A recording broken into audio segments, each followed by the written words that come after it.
Here's a list I'm playing tonight. Pretty stock. I think the only difference is I'm trying to run a lean main deck without scavenging ooze and running the Assassin's Trophy over decays to be able to answer Ethereal Forger, aka the whale. The rest like stuff I've like played on and off or just all the time.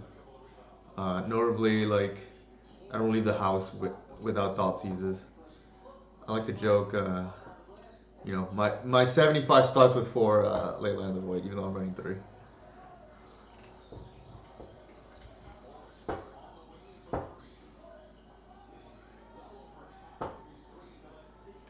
Quantum alchemy. That's a paradox. I think this is good enough. Lee, what are you doing, bud?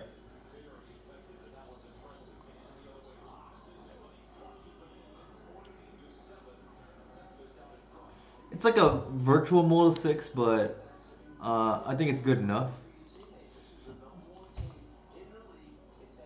If I really wanted to play the ooze, I probably would have cut either the second rotation, but I think that's it's just too good. Like Guy's Cradle just broken, um, or the fourth Heritage Druid. In the past, I probably would have cut the fourth Shepherd, but I think we want to make room for it, only because it's a removal magnet. They have to like blue players are like deathly afraid of this card, and we could use that to our advantage. Not to mention, it means we can beat the Chalice decks more easily, which is really what I like about it.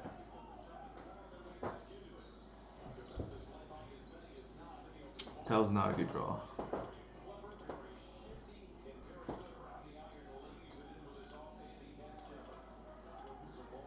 The reason why I play a fetch here is twofold. One, it grows a reclaimer if we draw it later down the road, and two, I want to thin out my deck. I don't want to draw more lands.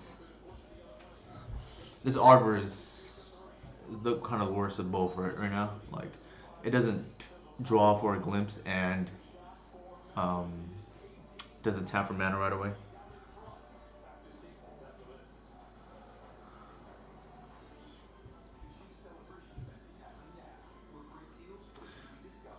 All right, so I believe they're on like green white reclaimer. I mean green white depths, but could be a couple different things.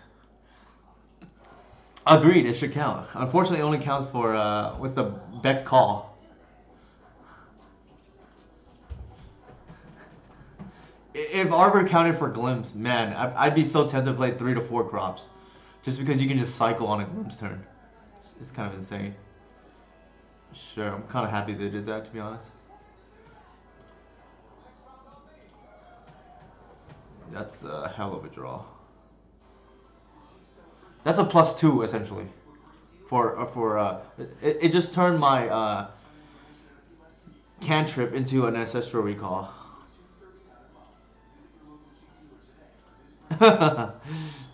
Nice. Yeah, so man, we gotta stop drawing lands. What's going on? There we go. All right, we just drew four, which is kind of nuts. We played harmonized, guys.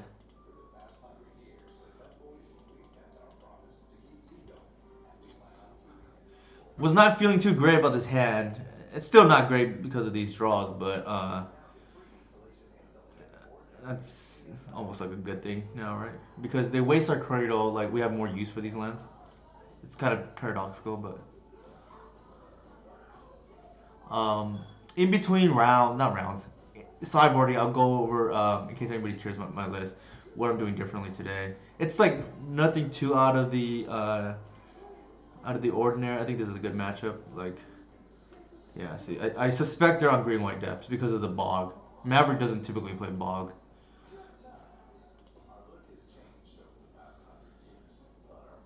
It does. Like, what is going on here? All right, I think we just bash.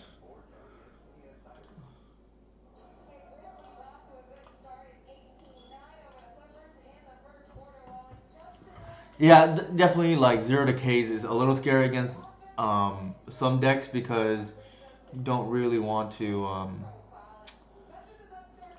what was the word I'm looking for? You don't really want to give them a land.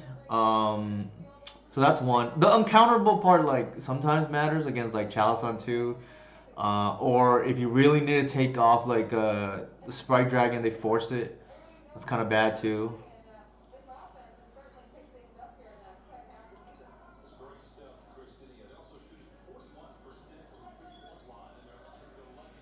So we just need to draw like a non-land for once. That's a non-land. Nice. That's a very good draw.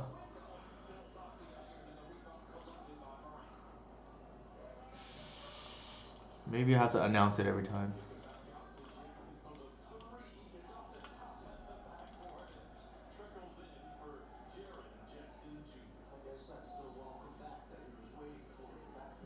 Mm,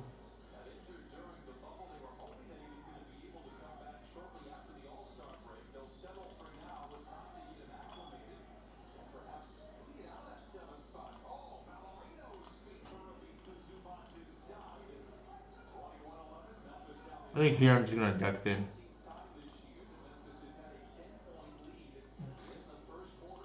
Don't really want to draw that.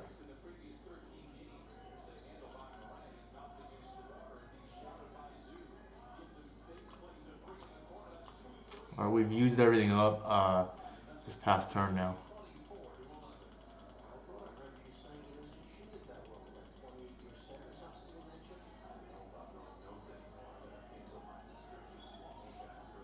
Sometimes I kind of. Oh, that's a little scary. Blast zone? No, it doesn't make any sense because they could just. Oh, that's why. They want to ramp. Sure.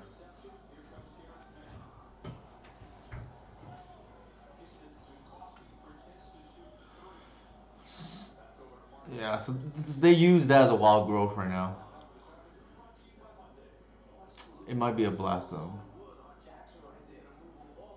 Okay, so they're going for the depths combo.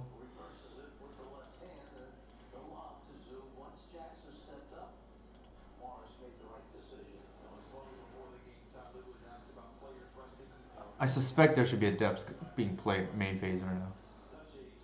It doesn't make sense for them to go for stage unless they can combo on the next turn, because they are staring down like a lot of pressure.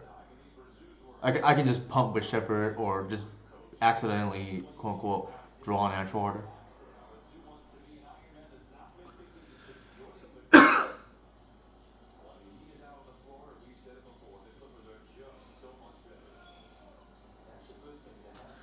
I think if we drew slightly better, this game would not be close. Um, but it's not the end of the world. I think we have a lot of live draws. So I'm playing as if they have a crop rotation because it doesn't make sense to me why they would get stage. Um, I'm debating whether to bring back Visionary to bounce. We have minimum two draws, three draws anyways. So I think I like it for mana actually right now. I'm not gonna bounce.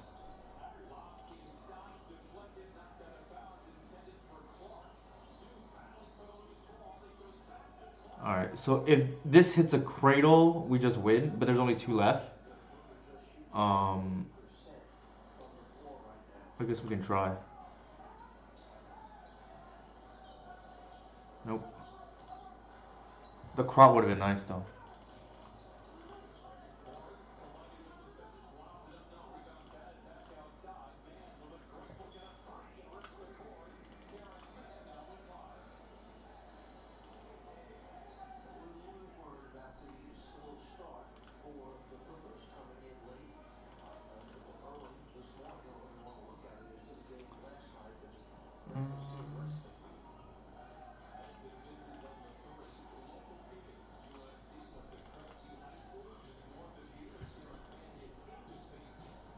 There you go.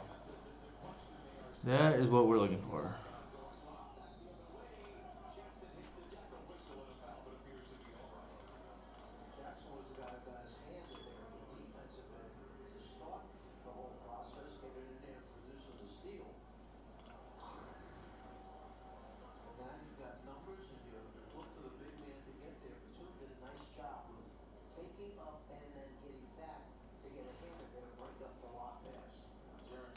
So this wins through multiple things here.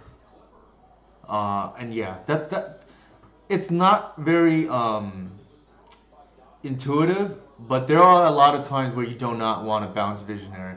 I think that's probably one of the harder things about this about elves in general. I see a lot of players just autopilot and bounce visionary, which is correct a lot of times. Probably, maybe even argue correct most times. But here, if you need the mana, or just if you need the mana in general, you want to leave it on the board, and that's probably one of the harder things to identify with elves, when to do that, when not to, because it's very easily to I want to draw more cards, but especially when you're potentially staring down lethal, you want to have all the mana you can. Typically, cards are not the reason you lose. Uh, Archon is like kind of iffy in this matchup because they have a fast clock. Um, I think I still like it because it blocks. Those are some tiny cards. I apologize for that. So let me make this a little bit bigger. Does that help? All right. I think we want the Assassin's Trophy, which does double duty here. No problem. Thanks for pointing that out, iPhone 747. I probably would not have, thought twice about it otherwise. I think given that the only hate bear we probably care about is maybe Galactique. Like Caracas does double duty here. There's a chance we want the Cabal Pit, but without knowing their lists, I'm not sure we want to hedge against that. Right off the top. And let me think. We definitely want the crop rotations for instant speed blowout with Caracas. Um, I don't think this is gonna matter. Neither should any of these other cards. Uh, I don't believe Shepherd is the reason why we win or lose here. Like we're not. They don't think they have Chalice or anything like that.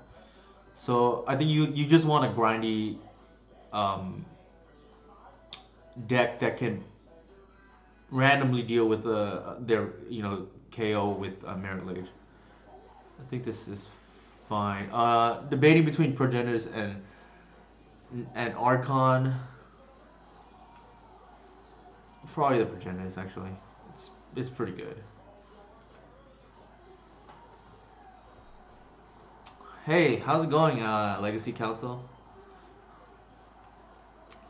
Unfortunately, we keep drawing more lands. That's a no. This is a lot better. Sounds good.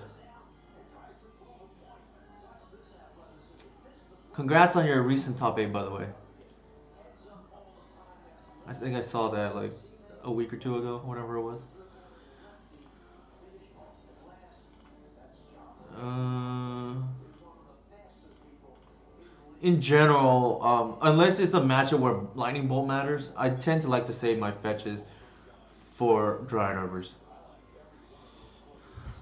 Ouch! Sorry to hear that. Yeah, I haven't been doing too hot in the events, or not as well as I would have liked. Yeah, 2-2 decay split is fine. I just realized like most of the time it's not gonna hurt you, but it can. Nice thing about 2-2 decay split is in most cases decay will be better. It's just when you really want trophy, you really want trophy. Yeah, I think I did okay like kind of recently. What is it called? Oops, that's not the right one, but that's okay. I'm gonna fetch that. I don't want to waste it, can. What was I gonna say? Yeah. So in the most recent showcase, I started 6-1, and then I lost my last two rounds, unfortunately. I mean, still can't complain. I made top 32, but it yeah, it is rough. I lost. That's my final two opponents. Both made the top eight. So that I mean, actually, my last opponent actually won it all, but it is what it is.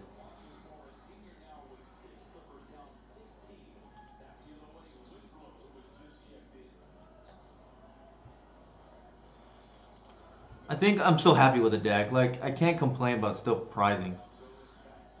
I believe it's good for us. I agree, especially with this, randomly here. I believe it's good for us. Yeah, we just need to not draw the Caracas. Is all.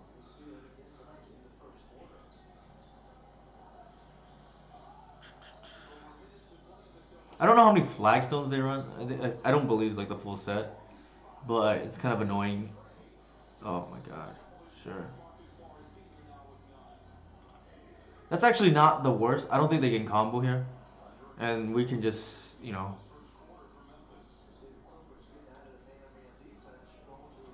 Yeah, we don't run brains. I mean, I have, but I don't think it's optimal. Like, you end up losing a wasteland when you're not supposed to.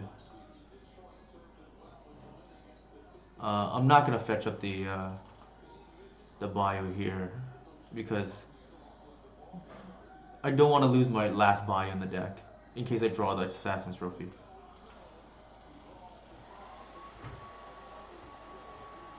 They might be getting the depths here, but who knows?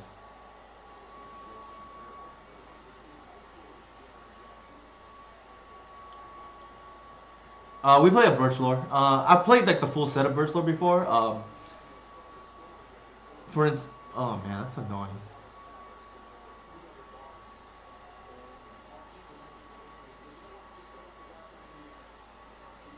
That is annoying.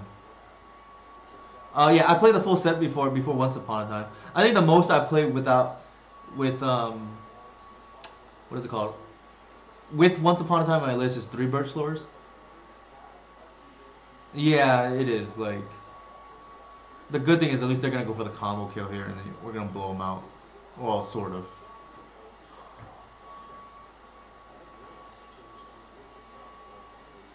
It is quite annoying, for sure.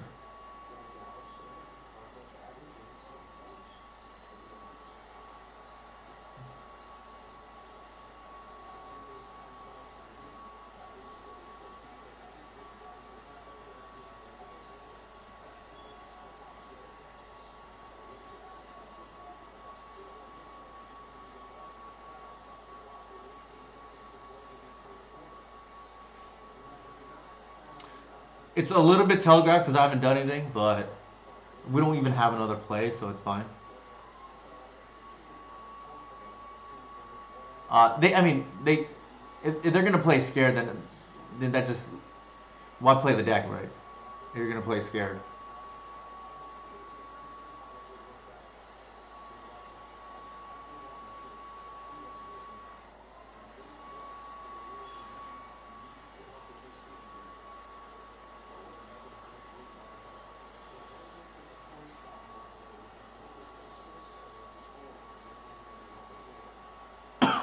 They have not used. They have used one source. Okay, I take that back. I think we boarded the Progenitus, so that's kind of nice.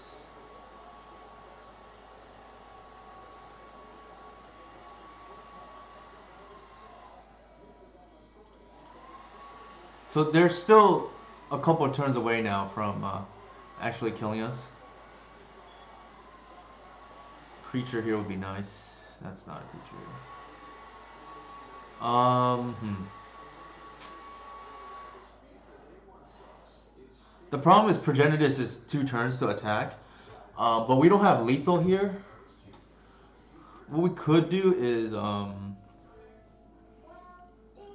play another creature and hope it's lethal the following turn. But well, actually, we can bash for 10 here. That's pretty good. I almost missed that.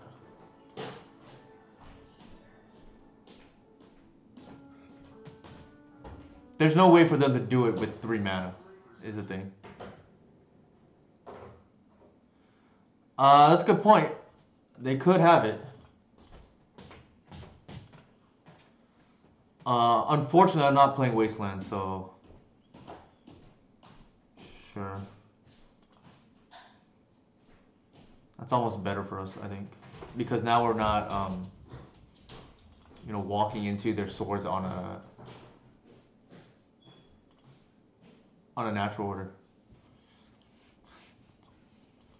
The fact that they swords tells me they don't have Glacial Chasm, and I don't know how easy it is to keep up a Glacial Chasm in this deck without Exploration too, and Loam.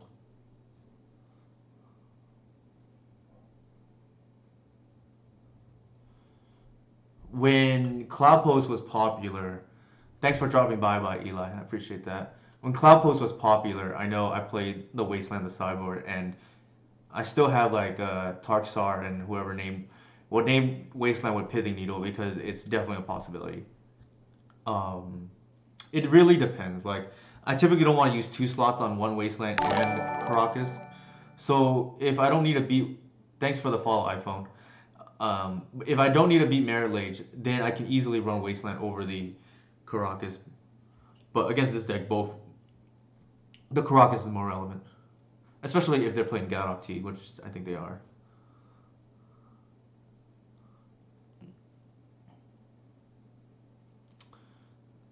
Attack is bold.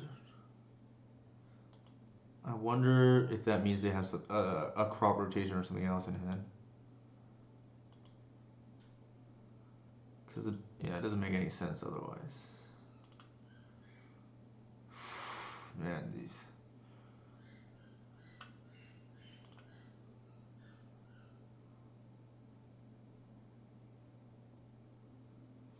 Uh huh.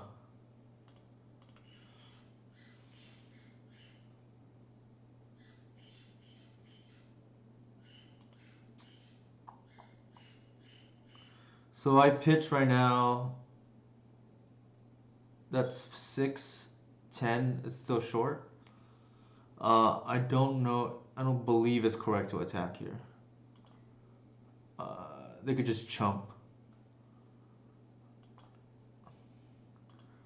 I think they would instant block here. So I'm not gonna attack.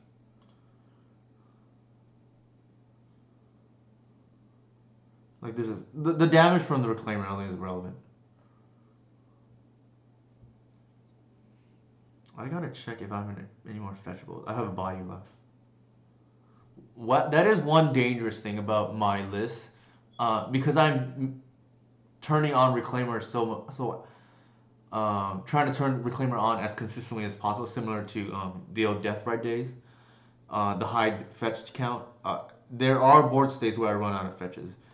It typically doesn't happen, but it can. Usually, it's not the deciding factor between a winner or loss, though.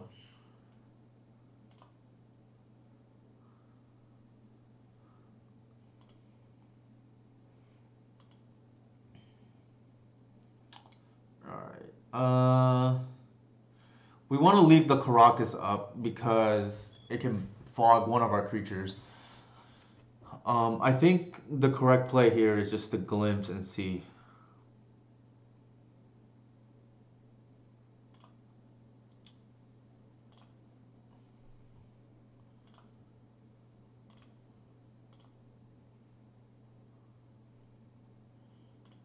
That's pretty good. That's also very good.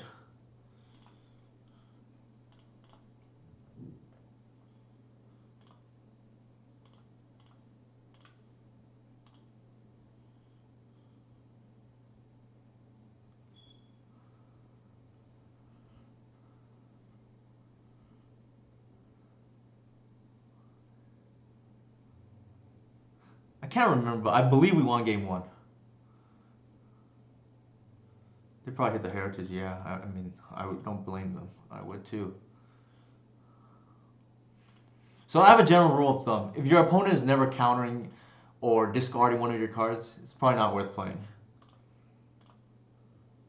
I think I want to bounce that. If they want to wasteland me, they can.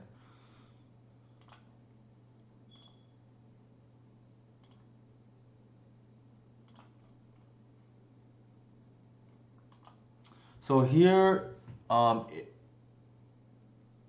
now I think they cannot kill me this turn. Because 3 mana doesn't matter what they have in their hand, but I don't think they can kill me this turn. So this might be the time to dig deeper. Here's what I mean by that. We can tap the Caracas out now, in order to play the Green Sun, which is relevant here because we want to keep the glimpse going. And it's only because we know we're safe here.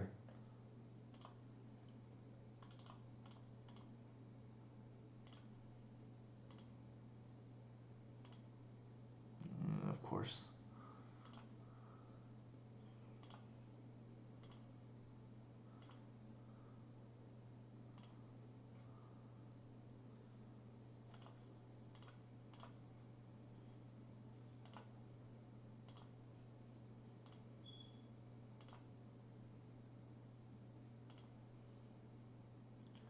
I apologize if this is a little bit monotonous.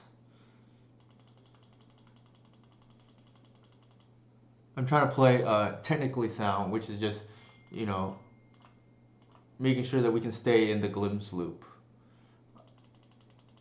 We will, let's see, we have 21 more cards. That's fine.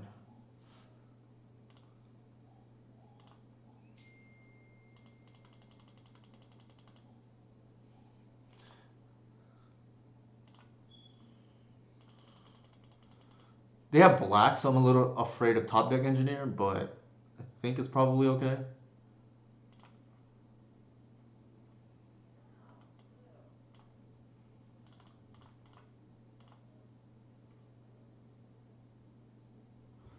There's really no reason to keep going here, I think.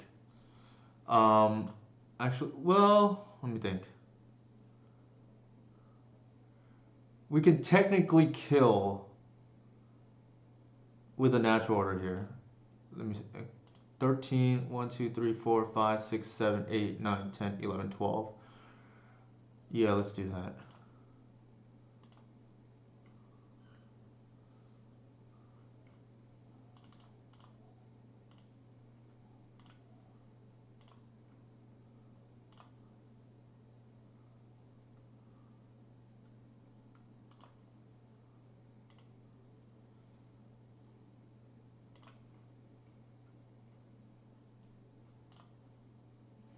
Actually, that was my mistake. I miscounted. I'm a little short. They can chump with the Reclaimer.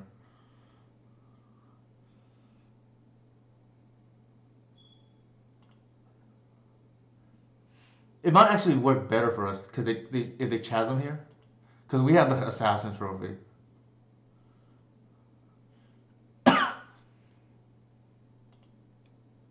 Like we kind of want them to lose lands, so that's fine.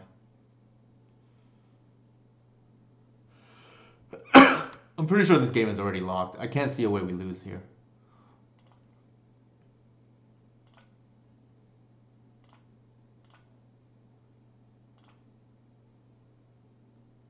Don't think we want even the natural order. That's kind of not good enough.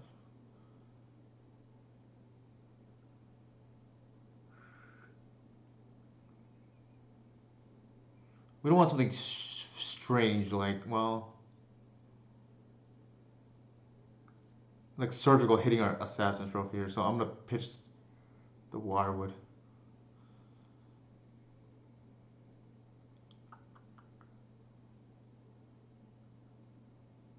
The Visionary.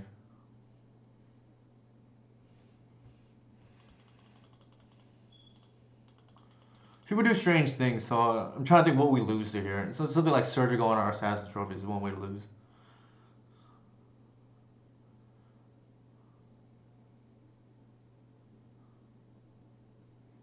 Although we technically can beat it in response, right? Because and I'll leave it up to chat to figure out how to do that as an exercise. I'll explain it afterwards, anyways. But I'll give 2 minute exercise for anybody who wants to figure out how do we beat a surgical on Assassin's Trophy. We have pitched it here.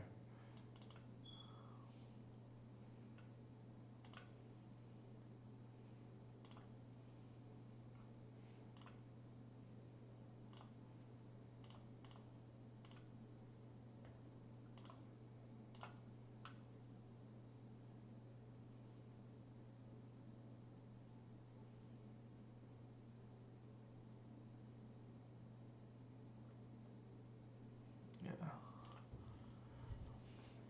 All right. So the line was, you have two bounces with the symbiote. That gives you 2 mana with Arbor. You really only need green, but actually, let me rephrase that. Yeah, two untaps. So that gives you one green and one untap. You can untap another elf, bounce with a ranger, untap a second elf, and produce black that way to play around the surgical on Assassin's Trophy. Excuse me.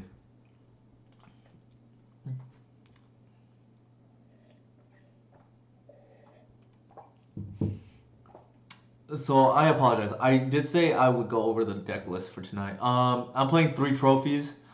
The main reason is it's not for the Lance matchup or Merit Lage matchup. It's for the Ethereal Forager. So it's a way I can beat the whale without having to play dedicated hate that a Green Sun target, for instance, which I think is a little narrow. So that's the big change tonight, playing the 3 Assassins trophy, which I think is less important now to have Decay with Arcanus banned. The other difference is no Scavenging Ooze tonight. I'm just trying to clean list. So essentially, 4 Shepherd, 4 Heritage, just max on all the strongest cards. 2 crop rotations. Part of me thinks maybe I should play one for the ooze or cut the 4th Heritage, but I think there's a lot of value in being lean. Yeah, we beat the green white deck. Yeah, it wasn't really that close.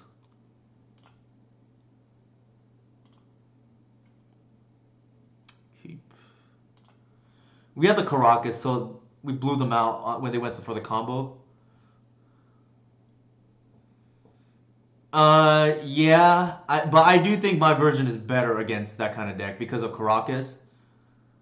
The other thing is, like, especially since if I'm running Assassin's Trophy, like, Glacial Chasm is not gonna matter.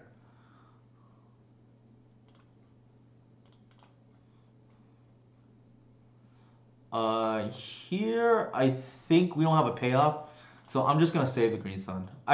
If there's like a glimpse or a natural order hand, I like the Green Sun on for 0, but I think here we need payoffs. I mean, it depends on the matchup too. Like, if I know they're a dedicated combo deck that doesn't rely on the graveyard, I'm just gonna go Green Sun regardless and hope to draw well. Because you need the speed. We need an elf here, ideally. That's not it. Verdant pass like on 1 is a little bit scary. Um, Part of me feels like they could be on Reanimator, which is like not what I want to see. We're just gonna play it safe and pass.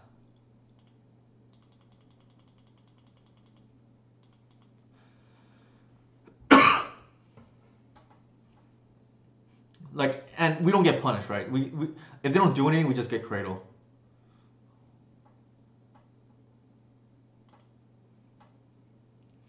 This is like I always joke like that the parents for Reclaimer is like, well, I've said like Deathrite and Stoneforge Mystic, or like Knight of the Reliquary and maybe like Stoneforge Mystic. Although that probably Deathrite works more because it's a 1-drop and an elf. And then Stoneforge Mystic because like this is a very Stoneforge is a very reactive card. It's like good with permission or instant speed interaction, and so is Reclaimer. Although the interaction is like its own, right? Like you can get bog or whatnot, and you get punished too. Opponents get punished if they don't do anything. So what did they do? Trop, Brainstorm, and Fetch. Interesting.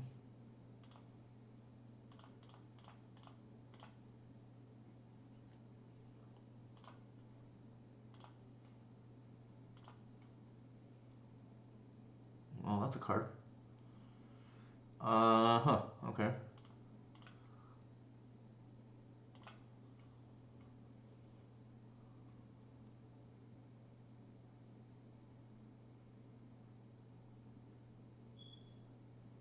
Sure. Okay.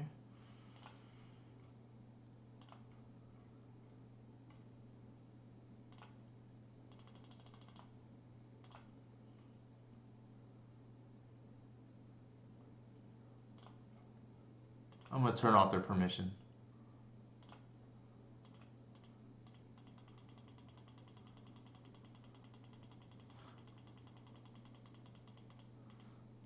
I don't believe they're on a combo deck now. You know, based on what's up, Nathan? How's it going? Oh, thanks for the compliments. Well, that's annoying.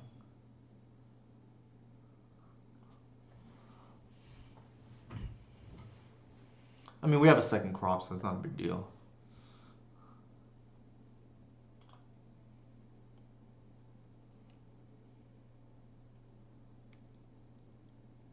Sure.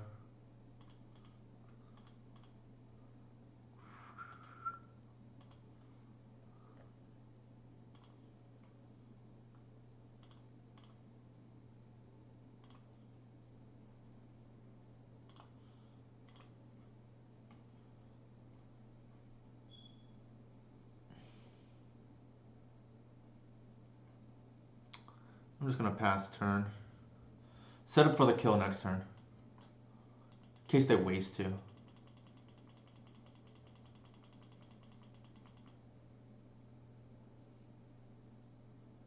What we're hoping to fade here is hand disruption. Sure, I don't think we care. Nice. They just walked right into it.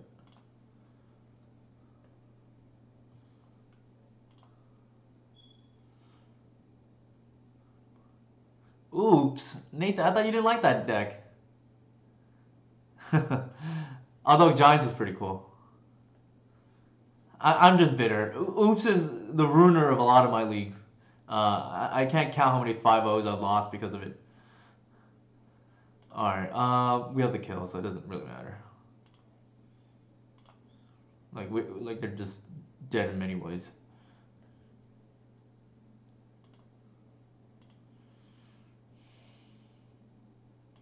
I mean, I don't think Oops is the most interesting deck to play against, like, personally.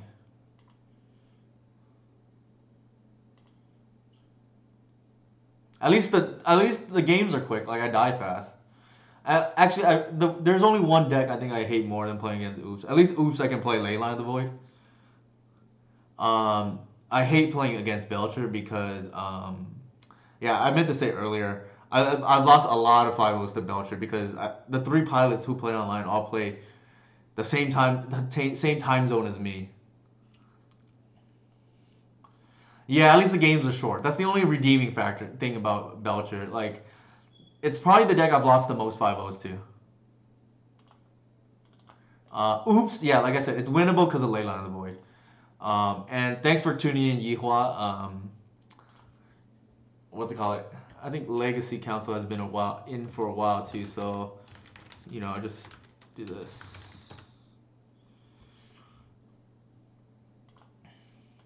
I don't know if that went through or not. Yeah, I haven't seen Oops too much. Yeah, maybe my command and go in. Oh well. What was I gonna do? Oh, okay, so they're on a black deck. Like, its odds are they're gonna have Plague Engineer. I think I played against. Okay, they're on a Wasteland deck too, which is interesting.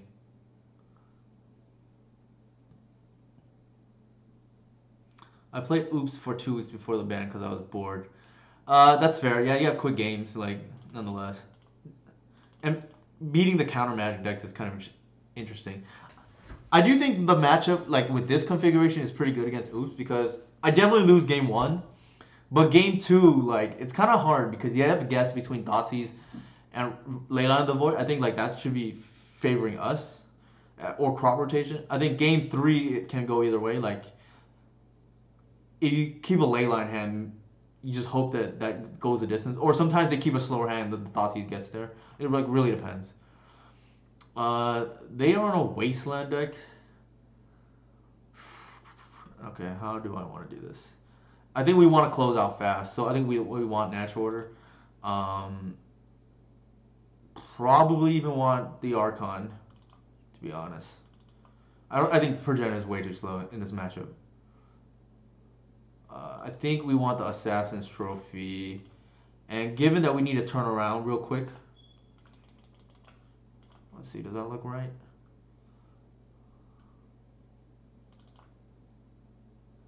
I don't think the bog matters. There. What did I do wrong? That doesn't seem right. Something is off.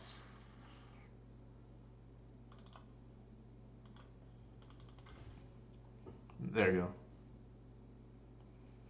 Yeah, I kind of like winged it right now. I haven't played against this specific version of Smog. I've been pretty good against Smog overall, but I haven't played against Delver with Smog yet, and we'll see how it goes. But it's yeah, it can be annoying. Like I think we want a quick turnaround time, and against these bug Delver decks, I think you want natural order anyways because of discard. Yeah, I believe that. I mean, I don't know how good that deck is. It probably gets some free wins because people don't want to play against it. But like that aside, not sure how good it actually is. That is very good. Question now. Do I take the Ranger or do I take the Cradle? I feel like it's probably always wrong. I feel to not take the Cradle. Yeah, it's got to be wrong not to take the Cradle.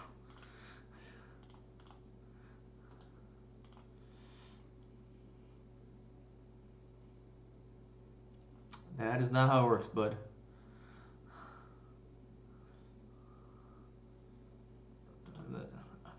I feel bad for my opponent. That's a shame concede right there, right?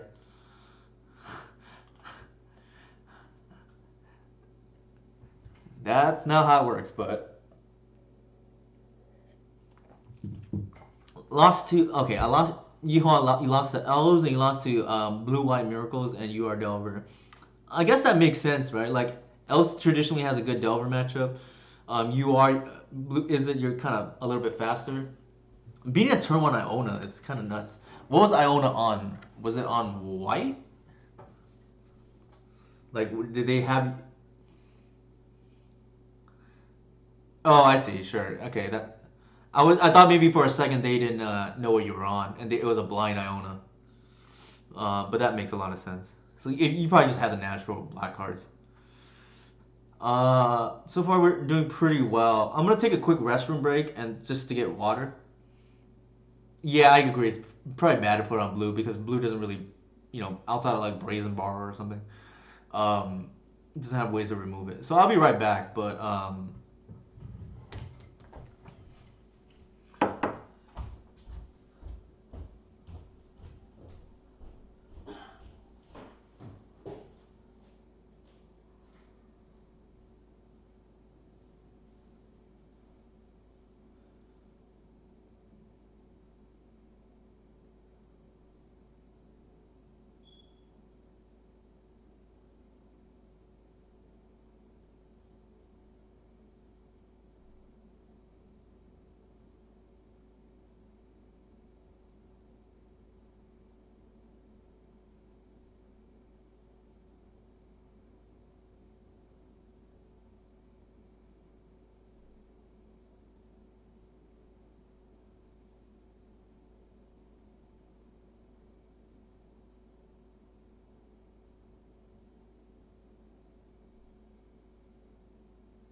All right, I am back. Thank you for your patience. Oops.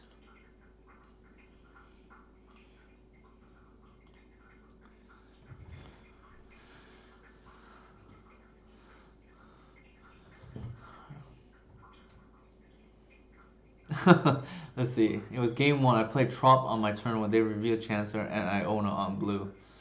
That's pretty funny. I have beaten an Iona myself on green by I forget. There's a couple of ways, right? You can naturally draw Caracas, or you can like reclaim her for it if it's already on board.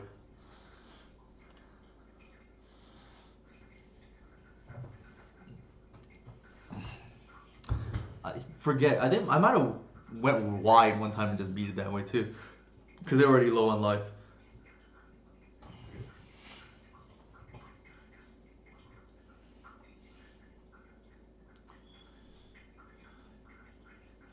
Um, I feel like Nathan. It would be pretty good, like if you name Black, if you know what they're on, but because I don't know if they have an owl, right? Like blue, you have to have a bounce spell, and it's not the best thing when bounce spells aren't the best thing when you're playing against a Gristlebrand deck.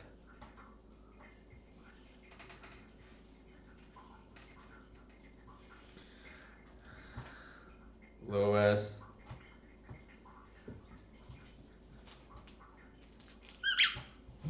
Oh.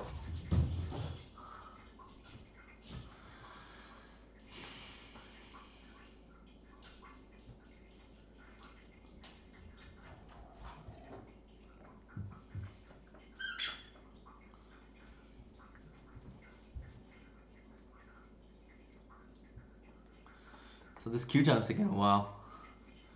I'll just bring up my deck list in the meantime, as this is finding an opponent. Make it bigger in case anybody's having issues. Main difference today is I'm playing trophies over decays.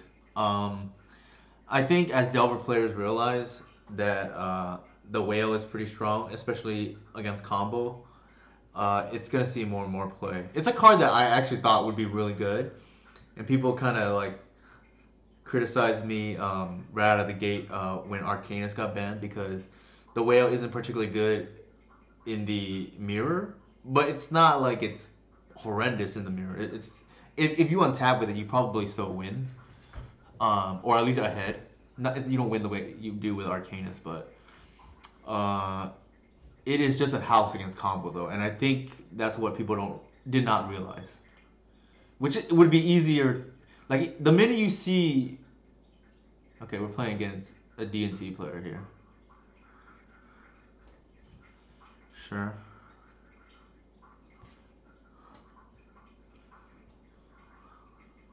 Yeah, it's that means you play infinite games with elves.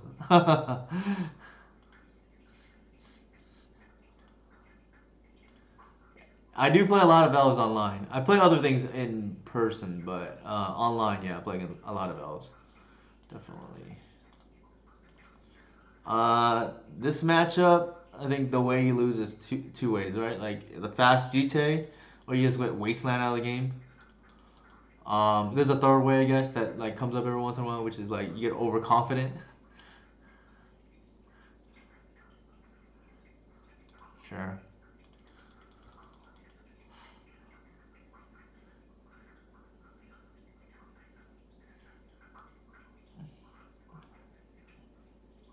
Exactly right. It like it's no shocker that's good. Like even a nerf broken card is still pretty good. Like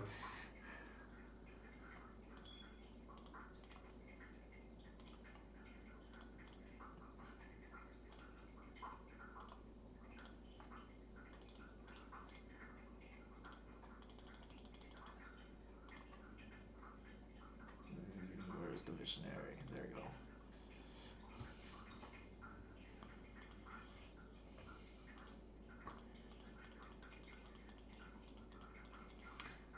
Currently speaking, yeah, I would say out of Delver, the only way you lose, the most common way to lose right now is with the whale.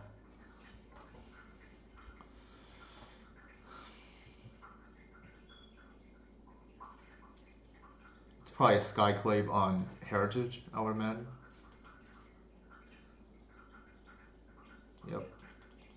Coco is a good DNT player from what I understand.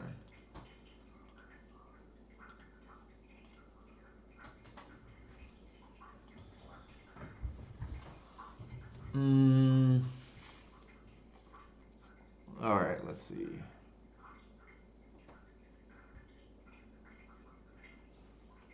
I don't have a kill this turn. Um, what I can do is Green Sun for 1. Oops, that's fine. And get out the Wirewood.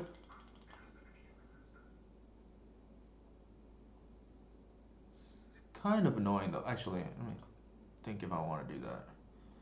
I could have played this, but the problem is that's like weak to Wasteland. Um, yeah, I think I'm gonna do that. And force them to have a land plus a Flicker Wisp in hand.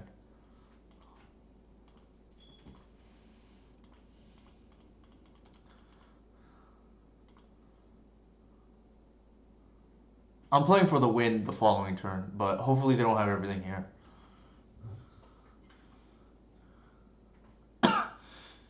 Yeah, I kind of wish I brought the whales too. That's like a missed opportunity for me because I knew it would be good.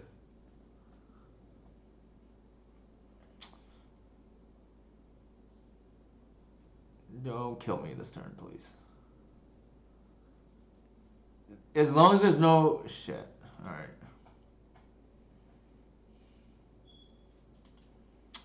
That's kind of annoying.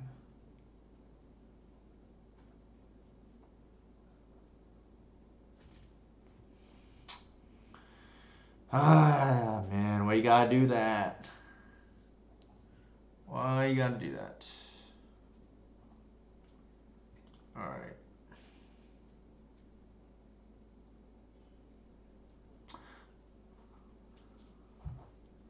What do you think is the? I think Euro is the best creature in Legacy now. Reclaimer is second place for me.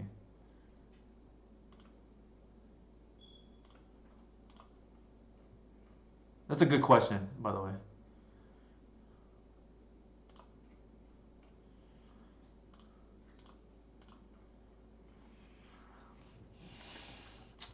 Well, I might lose this.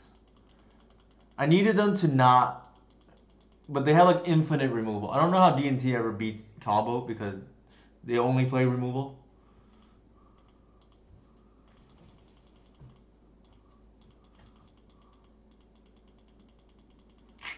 Not gonna be good. The other line was I could have left Reclaimer up, played a Arbor. Issue with that is they could just wasteland it, right? I'm assuming Coco knows what's going on. Knows what's up.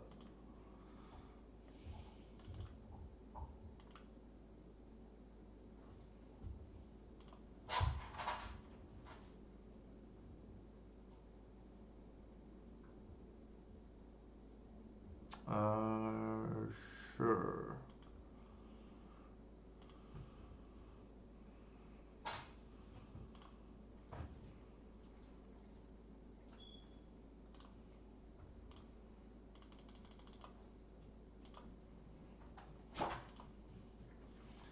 All right, please don't have another removal spell. I think this game is like very winnable still. It's if we can just fade some removal spells. It hurts that we went second.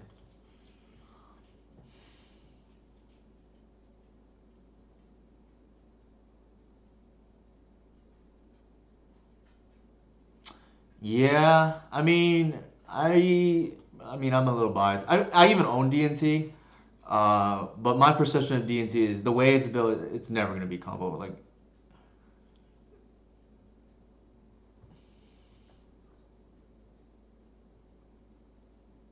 I think their hate cards need to be stronger. Like, I don't think Rest in Peace is cutting it. For instance,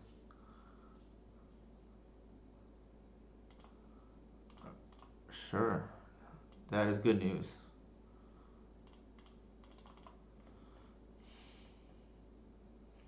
Skyclave does improve their fair matchups a lot, for what it's worth. They have not even used the swords yet, which scares me. Like they have perfect curve here with Vile 2, 3. Yeah, I mean, I don't know if there's anything we could have done here, really. I feel like if they had swords, they would have played it because they're smart. God, Jesus. Because they're smart enough to know you can swords the Wirewood and then bash in to get more counters on GTA. Exactly. Rip is too slow. Man, this is problematic.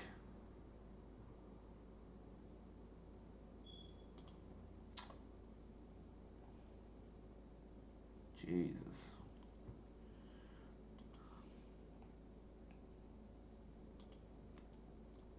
I think we're gonna lose this game.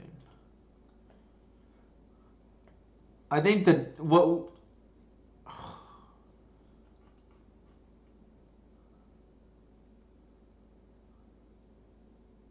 I think what we could have done differently um, is maybe play the whatever on one the Green Sun. That probably would have made a big difference.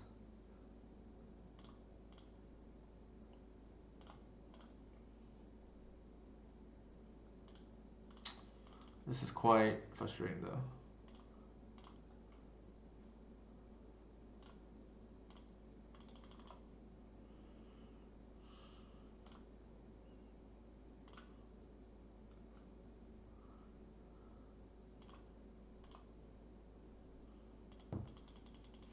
We're gonna have 4 counters on the GTA, which is quite insane.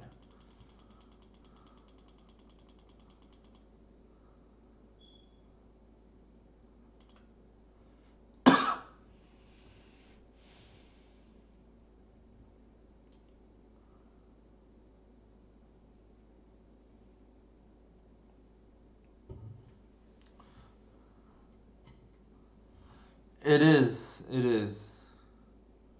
So let's see. If they get 2 counters on GTA here, that's two. They pump twice. Um, that's still not lethal, luckily.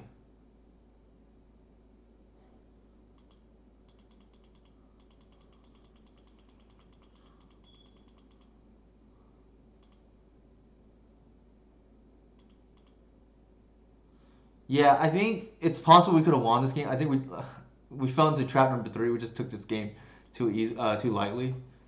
Um, we had the cradle, so I feel well. Let me see. They had the swords, right? No, they had the skyclave. That's what it was. Uh,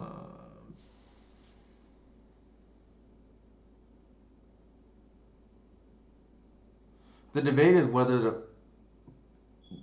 bounce the ranger or not. I don't think so. I think we just leave it. They want to kill it. Yeah, I think we might still be able to get there. It's a little bit tough here, but we'll see. They can go up to 24. That's pretty good.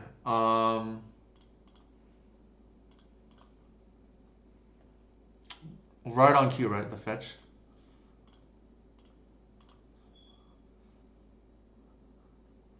They can absorb a lot, actually. So 6 to 30 damage. We have an extra 6, so we have exactly 30, I think. We needed them to. We need them to whiff though here, off the draw step. We have exactly 30, and I think they're at a relative 30. No, well, yes, you're right. Well, yes, well, they can still kill it, right? In response, but that's a good point. Will. Then we don't need the fetch. This is 6, 7.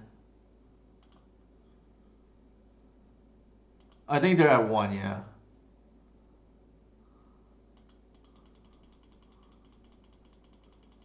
Which is a bummer. Yeah, I miscounted. Stone Forge is two.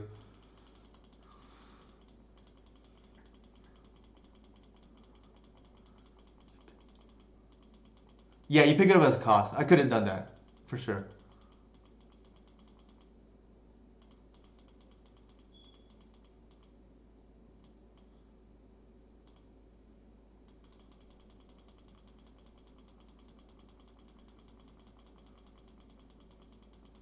Yeah, we misplayed.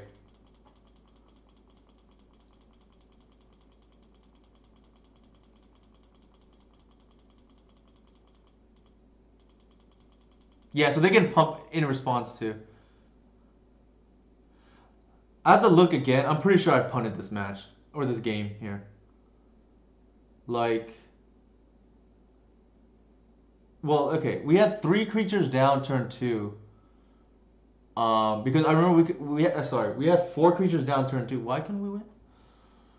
Did we just not have the cradle or what?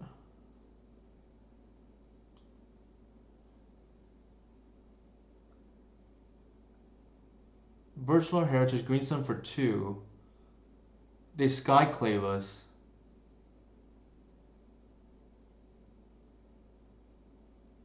It's to one.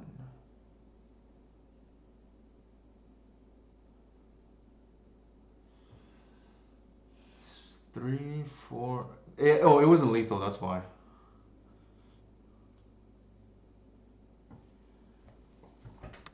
Why would it be?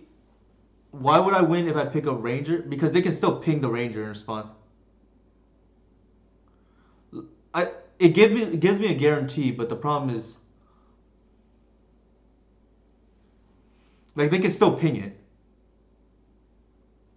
like in response to the trigger.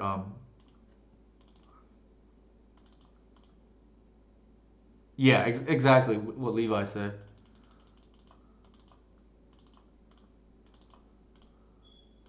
But I agree it's correct to pick up ranger there, but they know what's up, so they would have hit it anyways.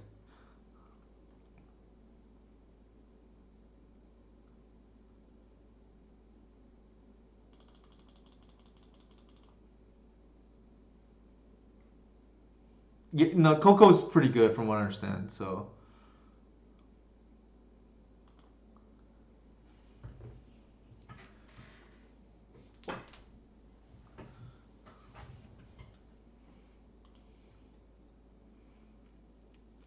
it's not great, but it's like okay, I guess.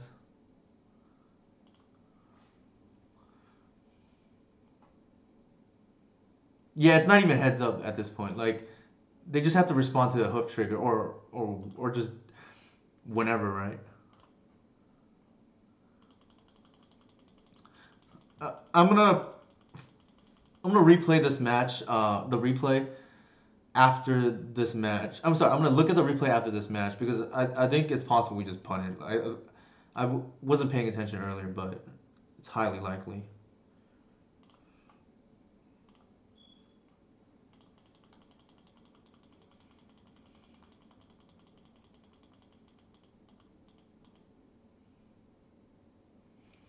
I'm not sure. Ooh, interesting. Sure. Cradle off the top would be pretty nice here. That's okay, I guess. Like I don't think we care at the moment.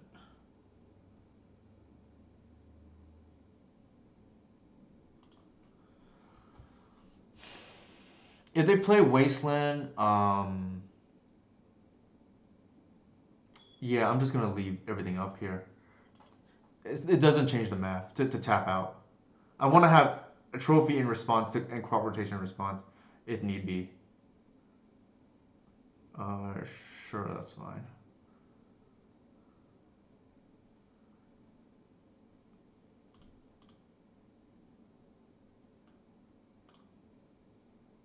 Oops, ooh, that's not right. So if I go that into Cradle,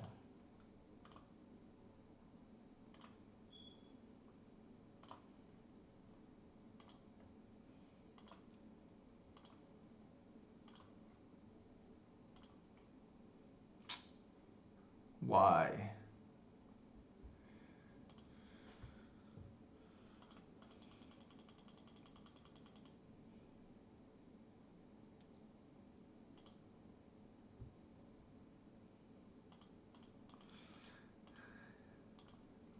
These draws have been pretty awful. Now we got to get that off the board.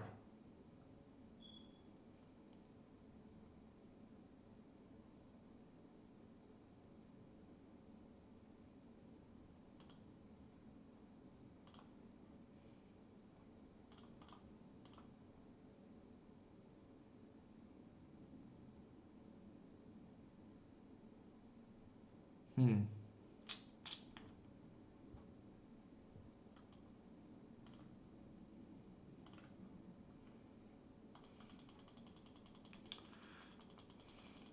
The thing is, we have to commit more to the board now because we drew the progenitors, which is the frustrating part. Batter skull?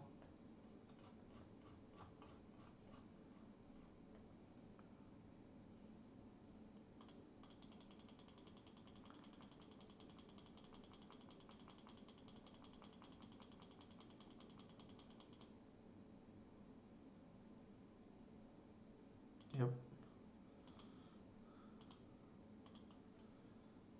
Their hand must be bad if that's the best play that they have.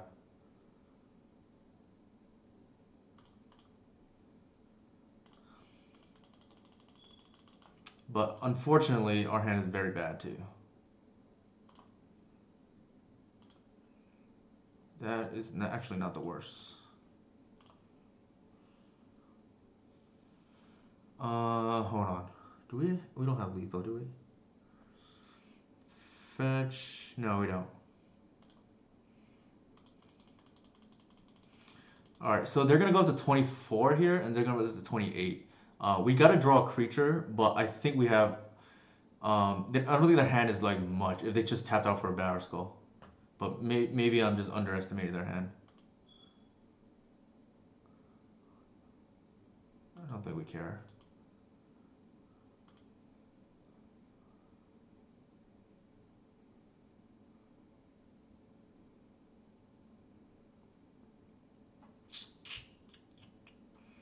If they would wasteland us here, we have the crop up. Ideally, we draw more creatures so that we can do 28 points of damage. I don't think. I feel like it would have been dangerous to tap out instead of playing this, keeping mana up if they had swords.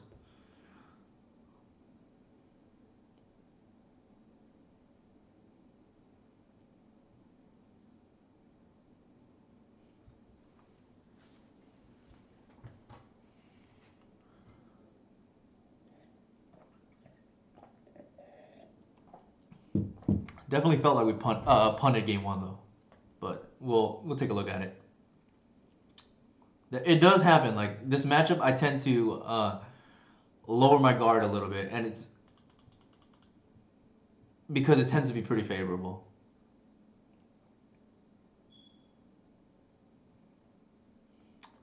And then every once in a while, you get reminded. Yeah, their hand must be really bad if that's the best line that they have. There's no way that's like their best play.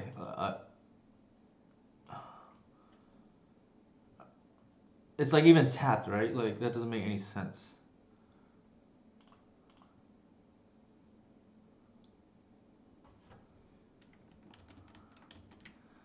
All right, let's see.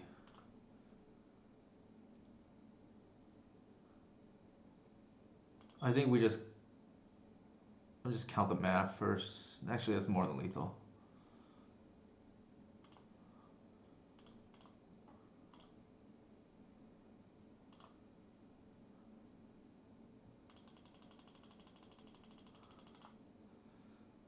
Let's see, is that right? Plus 8 plus. Yeah, this seems right to me.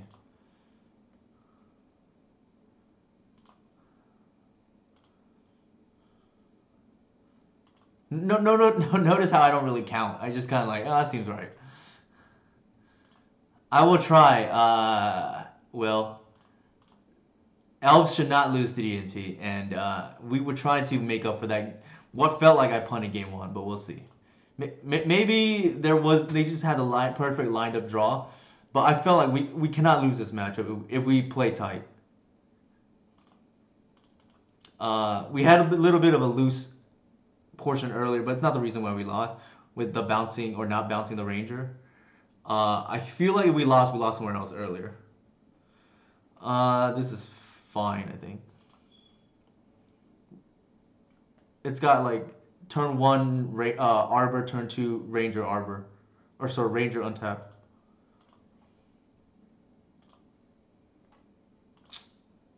Want to land, please.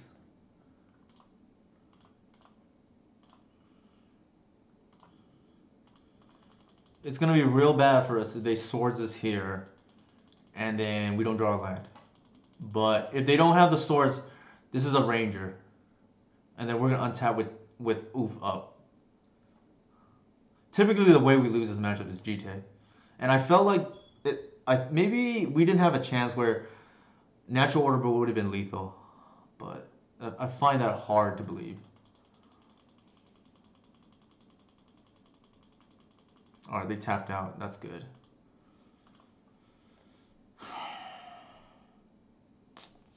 Why?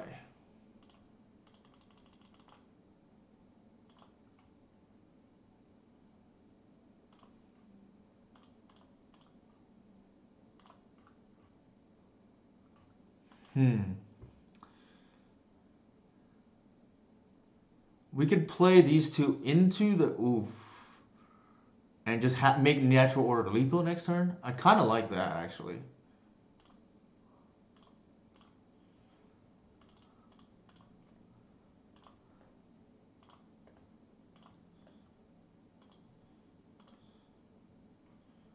Yeah. And dare them to have a kill here.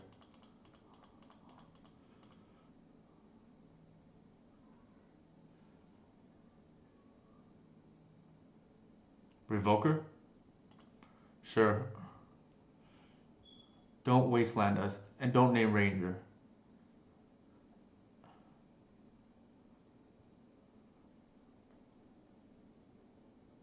If they don't have a wasteland here, I think it's game.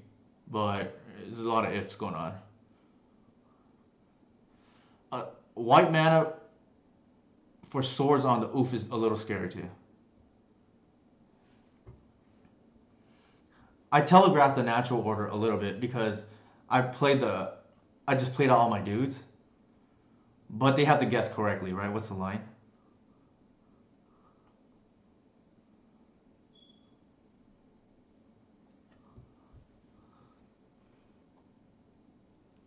I mean, regardless of outcome here, I'm gonna review the other game because I think it's important to review when you think you've messed up. And I very much felt like I probably threw away that first game from just being a little too laxed.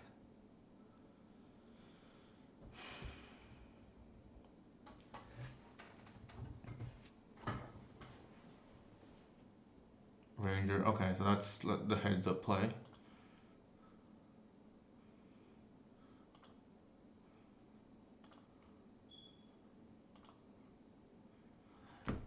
You got to be kidding me.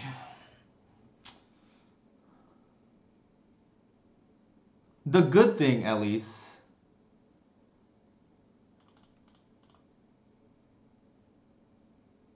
the good thing is, um,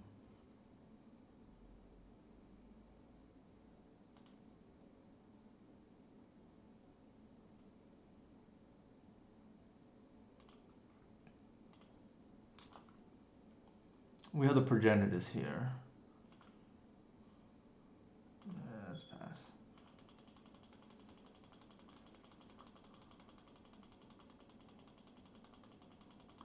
No Council's Judgment. That smells like Council's Judgment. Nope. Alright.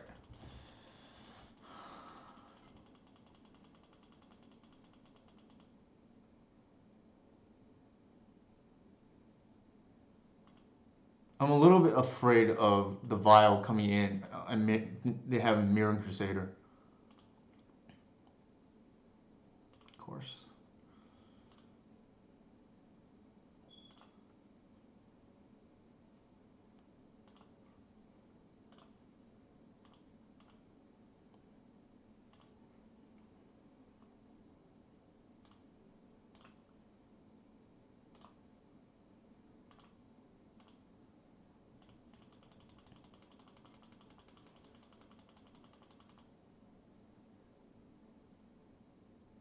That game. Yep. Woo! Dodge one. All right, let's review game one. I almost let down chat, losing to D&T, and that's a scarlet letter A right there for me. But I hope I didn't let you down, Will. We got there. All right, let's see. Given no payoff, yeah, I think it's fine. We lead with Reclaimer. That okay? That was that. Actually, hold on. We drew the natural order here. It's kind of the same, right? Like, let me see. Well, if we, given that they went turn one Aether Vial on Flagstones, we know they're on D&T. Maybe the argument is you just go with the Green Sun here and just play all three dudes. If they do that, they can still hit the Heritage Root. Is the only thing. Let me think about that for a second. And we have two lands here, so they either.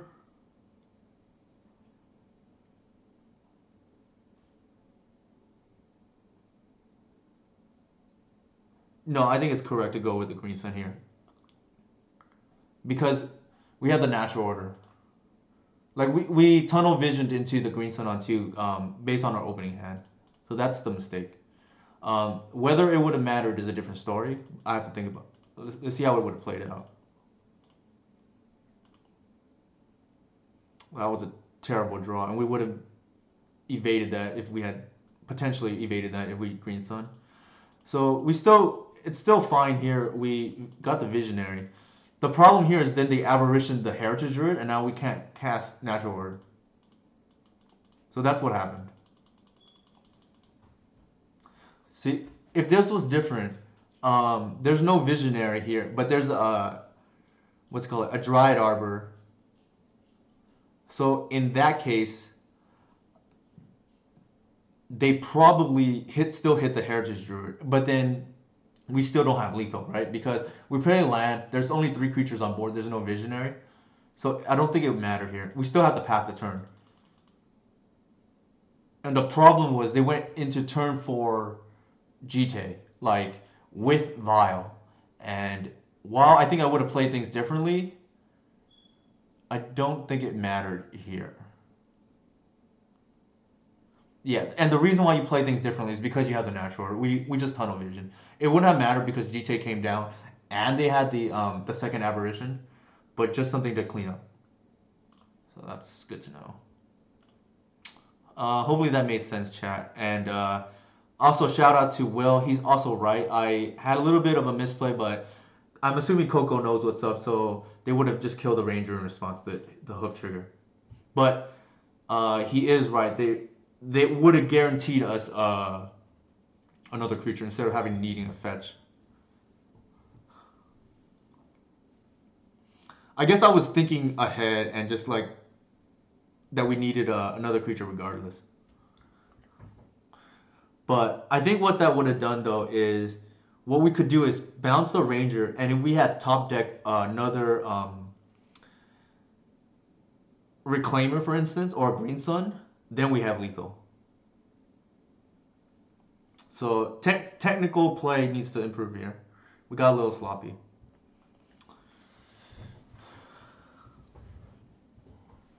I'm glad I didn't let Will down. Like we didn't become the third Elves player to lose to Coco Lopez. Hopefully that all that made sense right now. What I just said.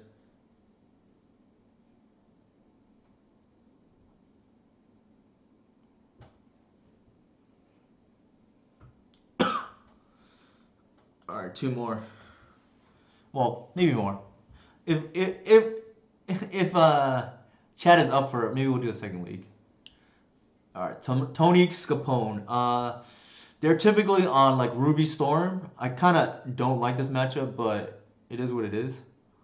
I mean, it helps that we have natural in our opening hand.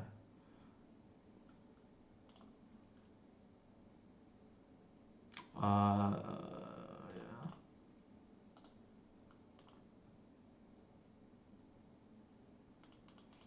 I think they may know what we're on, but who knows? Right? Okay, so they're on Ruby Storm. We just have the fade on the draw step, which is asking a lot, unfortunately. Not the way I wanted that to go.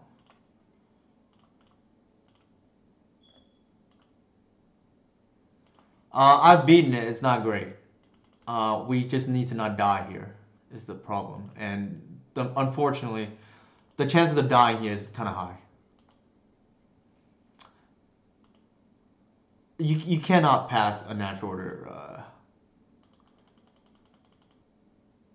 Shit. I'm a little. Oh my god, four though.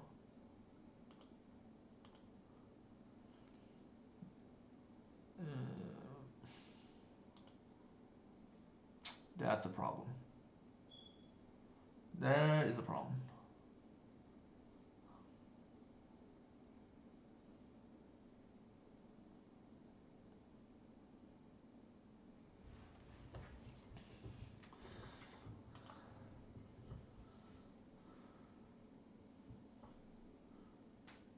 Wow, they pitched an LED. That's kind of surprising. Yeah, we might not untap. It's not guaranteed. That's for damn sure.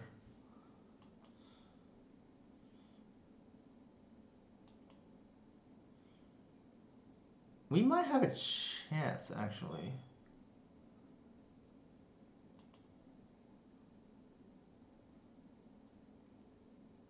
Oh man, damn it. Alright, we're dead now. They have enough mana for the Echo.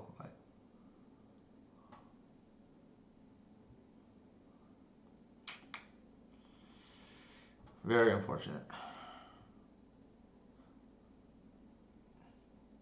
Yeah, the Horn is like insane against us, unfortunately. There's no way they're whiffing now, I don't think. Ooh.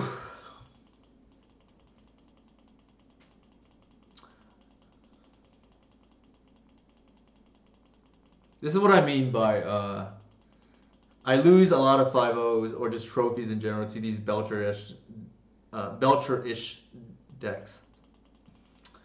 Even Oof is typically not good enough here. I thought about running in main today, actually, Legacy Council, but it's like not as good without Astrolabe being around for just incidental damage. I mean,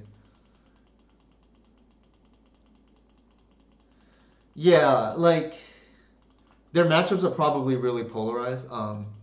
They probably do well if they don't run into these blue decks, but we just don't have any protection game one, and even currently constructed, our game, um, our post board configuration is not great against this deck.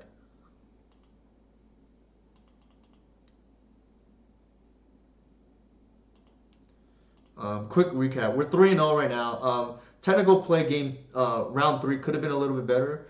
We didn't. It didn't matter. Like we still lost game one regardless, but we could have played a little better. Just small little things here and there, like got a little tunnel vision into the.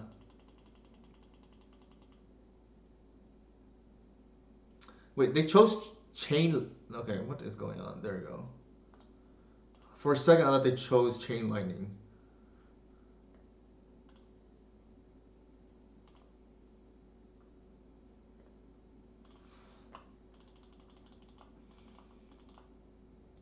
Leyline doesn't do a squat against them, unfortunately. Um, this is like kind of iffy too.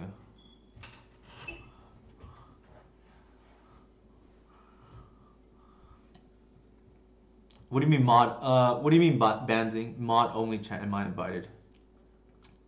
Please, let me know what you mean by that. I don't think they're gonna go for passing flame. Well, they could, I guess, out of Burning Wish. I don't think I'm hedging against that though.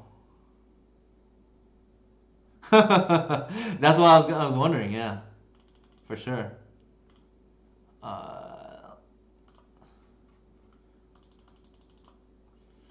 Uh, the question here is if I want an assassin's trophy, and I feel like the answer is no. I love it, Dom. I think I saw you've been doing real well, Dom. Right, like playing the other formats. That's pretty sick. Like I'll catch it on Twitter where like you're posting your top eight standard decks. That's pretty awesome, man. Let me think. I think this is like fringe.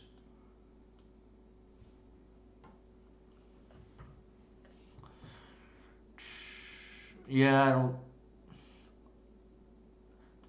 Oh, no, you're welcome, man, for sure. I'm happy to see it. So I've been Tony Scapone a few times before because I had Mind Break Trap because those Belcher decks can't really well, they have defense grid I guess, but otherwise they can't interact with it as much. I think it's probably loose to bring this in. I don't know anything about Vintage. Well, I know the bare minimum probably Legacy Council. So it's hard for me to say. I would guess probably not because of the it probably has a bad shops matchup, so that would be the reason. But yeah, I think that would be the reason why. I think this is all we want to do. Like, we just gotta hope a race and hope they whiff. I mean, like to be fair, like they have walking ballista too. Like that's like a real problem.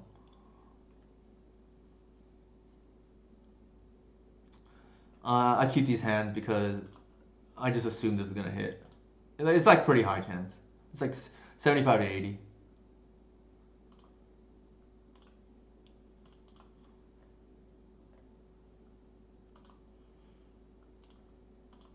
All right, let's see what's up.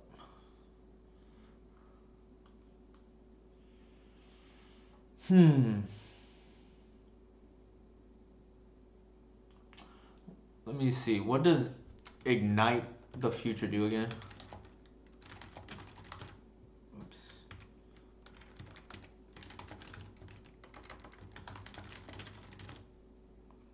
Oh, that doesn't work.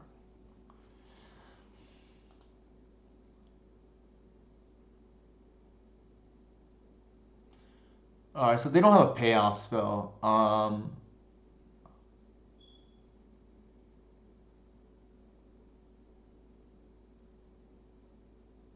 Yeah, I'm just gonna take their payoff, their win condition. I don't think I care about the removal. They already had chain lining the Shatter Skull. Yeah, chain lining is probably for oof, for sure. They probably just boarded it in instead of having it as a Burning Wish target.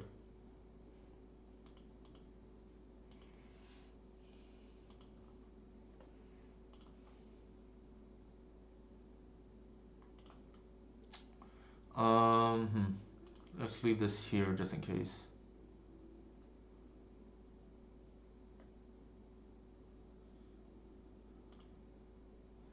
They can bolt whatever I play, so I'm just gonna leave with a Visionary.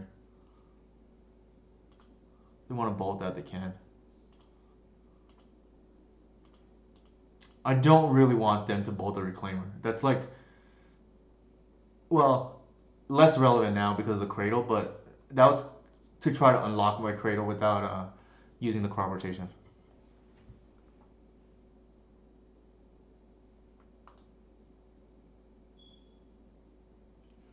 Deals X, so two. So if they tap for four, that deals two. I think that's fine. I don't think I care.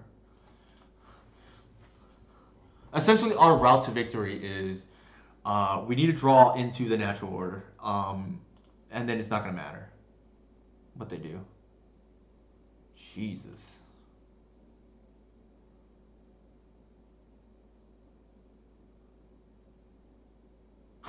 Okay. Yikes. Oh, they can't cast anything.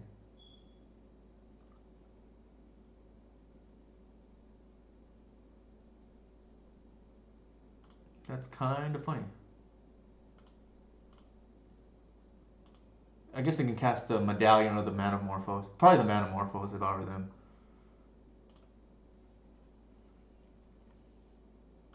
Right? Because the Medallion here, like, I don't think mana's the issue. Especially if that two colorless mana here. I would, if it were me, I would go for the Manamorphose and just draw a card. Interesting. I think I'm very happy about that line. I'd rather they not dig deeper personally. Actually, is it end of next turn?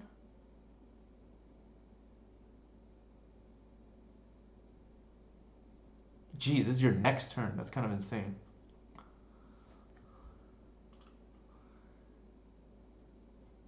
Huh. That is kind of insane. Because they go Medallion, and then... I mean, we don't really have anything to go for, though. That's the problem.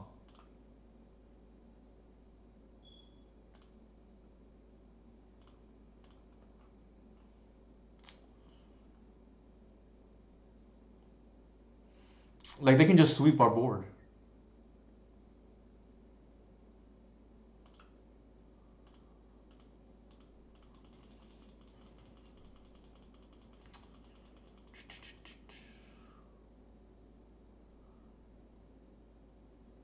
Sure. Yeah, that's kind of crazy. Like, this is better than I thought. For a second, I thought it was like a bad Jessica's Will, but until in the next turn, it's kind of insane. Yeah.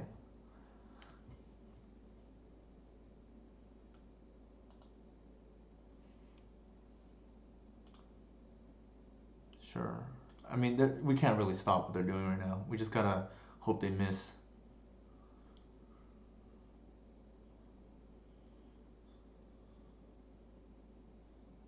They had Echo too in hand. They can hard cast. 2 mana flashback? What do you mean? No, it's 8 mana on flashback.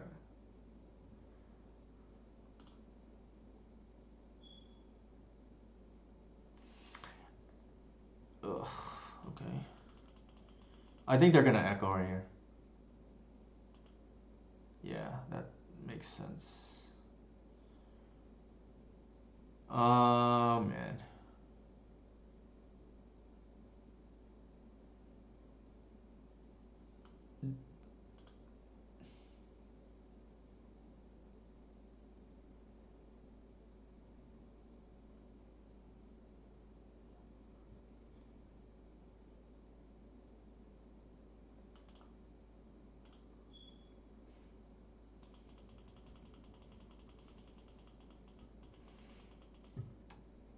I don't want to give them extra storm count. And they probably went for the Echo line, or they kind of have to because, like, I didn't do anything, and the magic number for me is 4. Like they're pressed into going for it regardless. Like I have like 4 cards in hand, and its odds are one of them is natural order.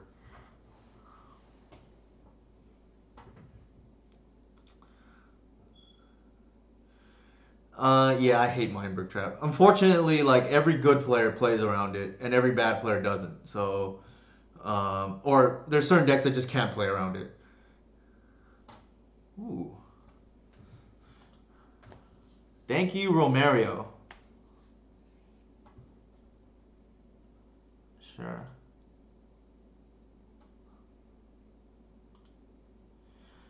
Thank you for the raid, Romario. Super appreciated. We are probably gonna die right now, but uh, what is going on? Sure.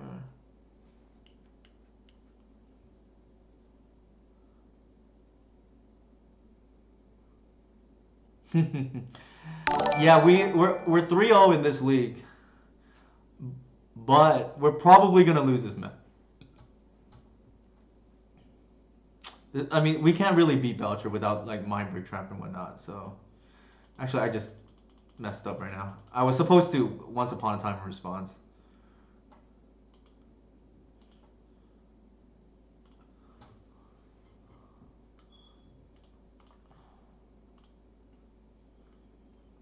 I don't think it mattered though, which is a good thing.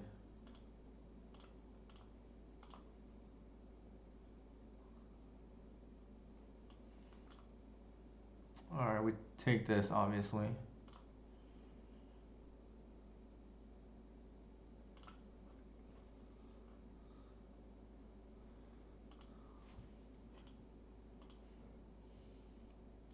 Yeah, let's go for sure. I think we're back in it.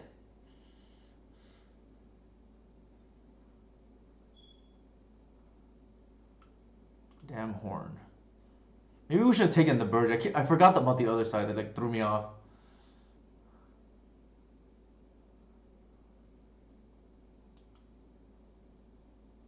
Oh god.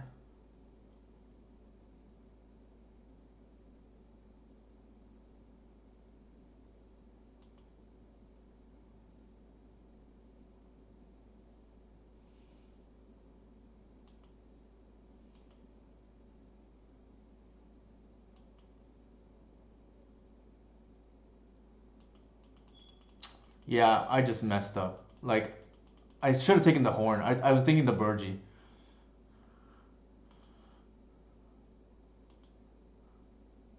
Not sure if it matters though. Like 3 cards is still a lot.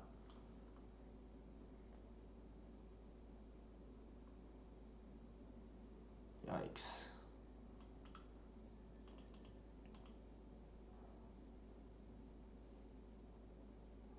All right, now we lost. Ugh, not playing well right now. Yeah, I was just thinking. I was tunnel vision to thinking the Burgee, but the horn is more relevant.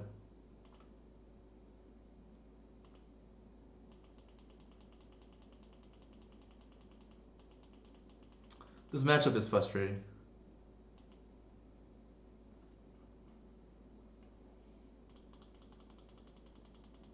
Yeah, I unfortunately tunnel vision. I forgot about the backside, but it's definitely a mistake there. I'm not sure it matters.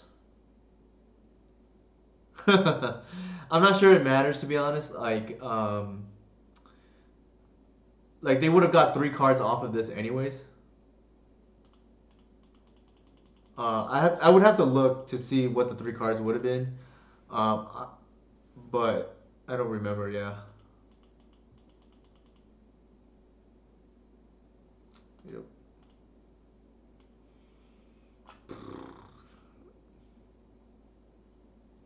So let's take a look. Nothing we can do game one, in my opinion. Like we just don't have disruption. All right, we went turn one Thoughtseize. That's so far fine. Let's see, what did they have? That's definitely the correct play. We don't care about the other cards.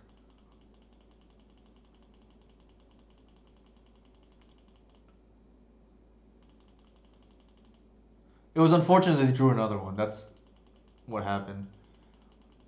All right.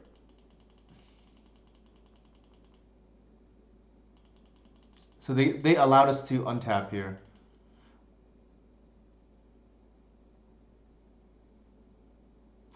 Actually, yeah, the Once Upon a Time, maybe we dug 5 cards deeper. Maybe would have hit Collector Oof, which is pretty relevant. So that's part of the mistake.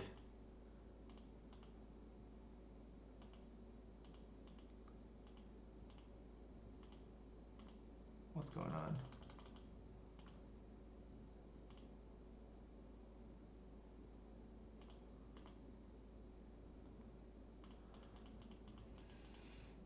So they show Burgee and 2 mountains, and they would have the ignite. So they would have played 4 mana here, or it would have been the same, right? Because they have the discount from the. they have the discount from the medallion. And they pitched two. They showed the defense grid in that. The next two cards was a Burgie.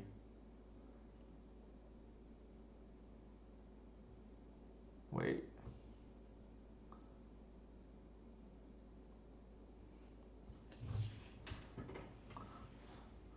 What did they show? I think I said defense grid and the ignite. Okay, so the next two cards was Burgie and the LED. Yeah, they might have just whiffed then if that's the case. Although we don't know what the third card in their hand is either.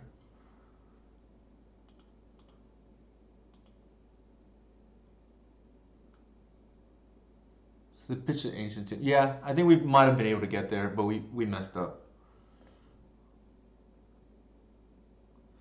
I think we would have lost, to be fair, game three anyways. But um, here we might have been able to get there because we natural order for Archon the following turn. They would not have been able to cast the, well, if it was LED, right? Then they can just LED into ignite, and maybe they can just go off anyways. But we definitely didn't do ourselves any favors.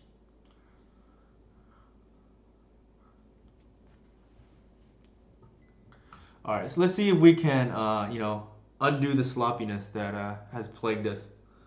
It's not even Plague Engineer that plagues us. It's our own self today. Aggro for life. I hope they're on aggro.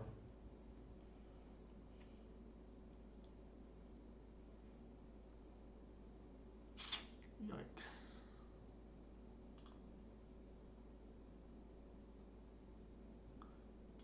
So the reason why I mulled that was because that was a virtual mode of 5 already. The Archon is a mull, and having too many lands there is a mull too.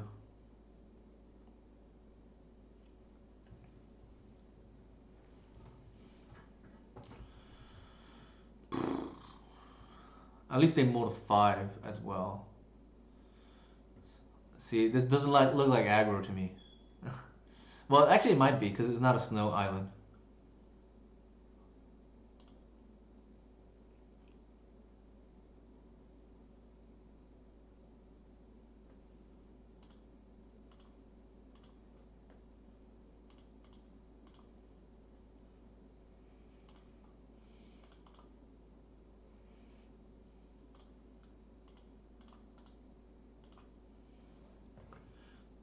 Maybe we can end with the 4-1.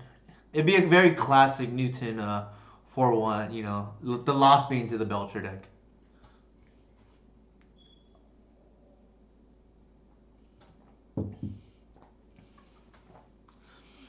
We really need to hit a 1-drop here if they tap out.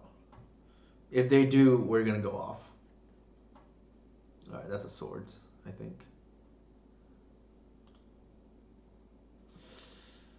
They are not tapping out.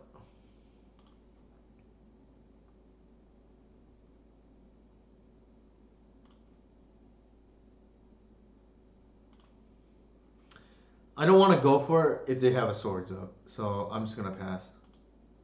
Thank you, Legacy Council. Appreciate it.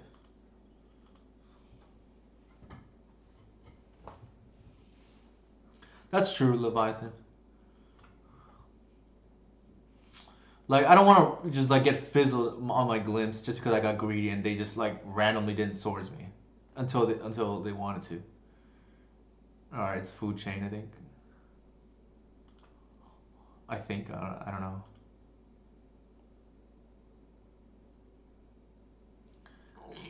Excuse me. Oh, never mind. Never mind. They are on that deck. Well, that's kind of good that we have a reclaimer then.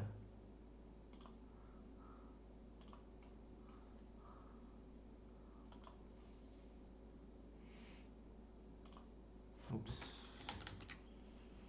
Yeah, let's do that, I guess.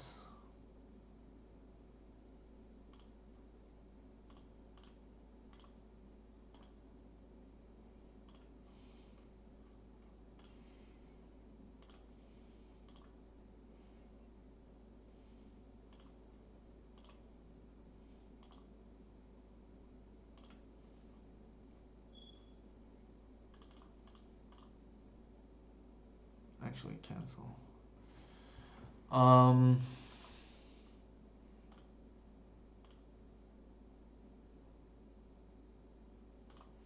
I think I want to keep up as many untaps as possible in case I need a bog later on.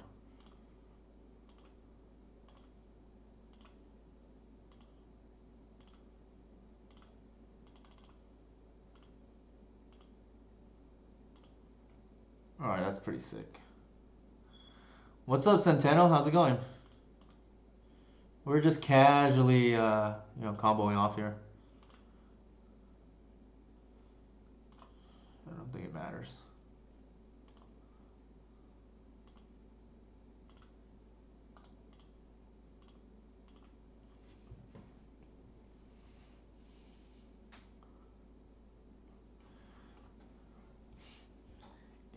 We lost to Belcher. Well, sort of. Like I think it's called the Epic Ruby Storm or something like that. But we lost to that earlier, and unfortunately, I don't think that's a good matchup. Like, have you made any change or seen anything that's coming out that you're thinking of adding? Yeah. So the big change for today was I'm running the Assassin's Trophy over the Decays as an answer to Ethereal Forger, the AKA the Whale. Um, the only thing is we haven't even run into Delver yet, which is kind of funny. That's the only change though. I think I want this too for the. Well, I think the running should go, so I might as well bring that in.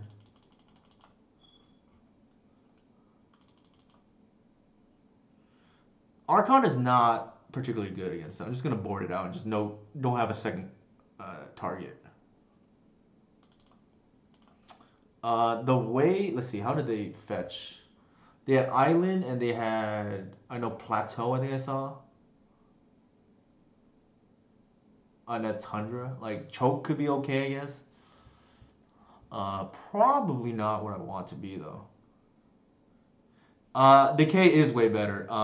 The problem is that was times have changed, and Dreadhorde Arcanus suddenly grew in converted mana cost. So I can't kill it anymore with a Abrupt Decay. Uh, so Ravenous Panda 21. We actually played against Glacial Chasm. I think it was like round one or whatever it was, and yeah, we won game two because of it. Uh, Sometimes I played Wasteland in the past, but it's like nice if you don't need to. I feel like this is not real. Well, maybe it is. This is a choke matchup. It's probably better than the War. We can just steal random wins, I guess. Let's try this and see how it works out. It's not, the trophies aren't really for the Merit Lage or the Glacial Chasm decks. It's really to deal with Ethereal Forager, which is like a nerf Dreadhorde Arcanus, but a nerf Dreadhorde Arcanus is still pretty good, and it's one of the ways we can lose to Delver.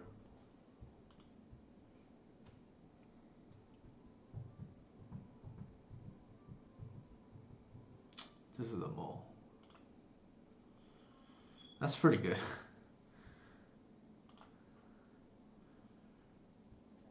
We're 3-1, Nathan. We lost to the Ruby Storm all in deck. Yeah, I don't know if the commands work. They should, but it's 3-1. I think there's no reason not to put both in. I'm not sure, Nathan. Maybe you can help me fix it later. Don't know why it doesn't work.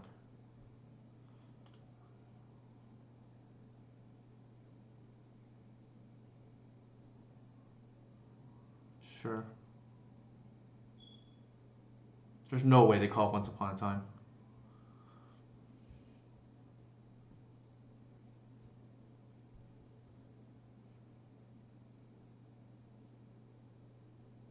Oh, yeah, I think it's because I changed it to hello underscore Newton instead of hello Newt. That might be why.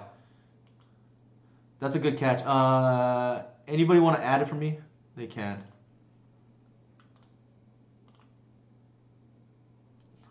They might force this because I have no land, which is funny.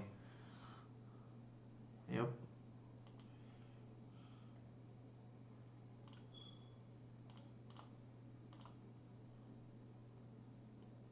All right. What's the correct way to add it, Nathan? I have to do this again. I did it before.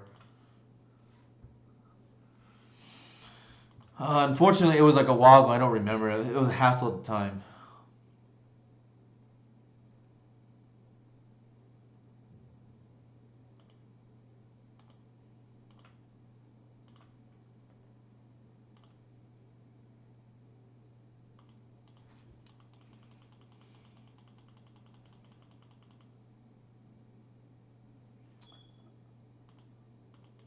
Okay, I'll do this. I don't want to keep our opponent. All right. Okay. Let me copy this. I don't want to keep our opponent waiting. So I'll try. I'll probably just do. While we're boarding or something.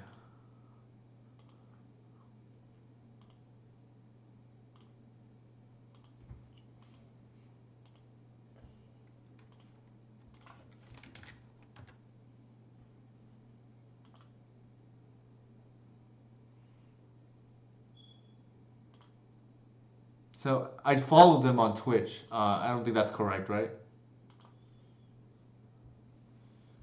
Yikes.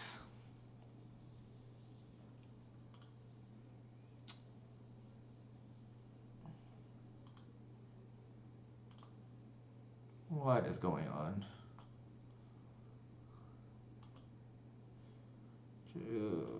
Not what I want to see.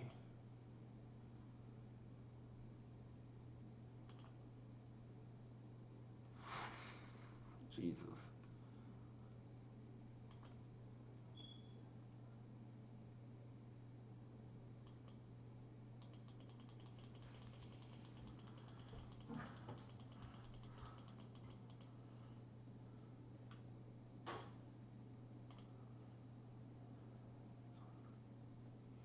Click on their name, go into their chat, and click join. Alright, I'll try that.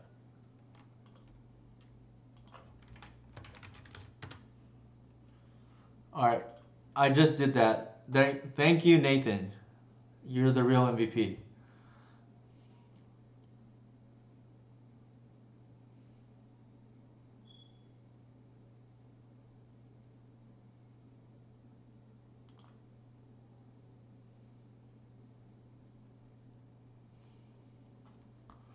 I'm assuming they're gonna name Thassa's Oracle. Like, why they would do it main phases? You have to do that too. MT. Okay, hold on. I'm assuming I have to do it here.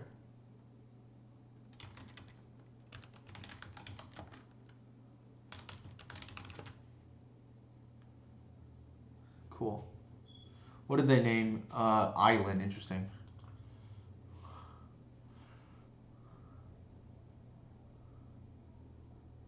So they boarded in a Plague Engineer, which is expected. Lavinia, which is not particularly good against us. Yes, we definitely got their chat. Chat's the real MVP today. Can we not?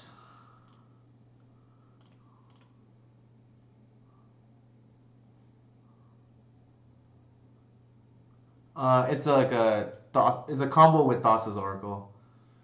I just guess we just named this, and unfortunately we just cycle. I think we're gonna be dead the next turn, given that they got land.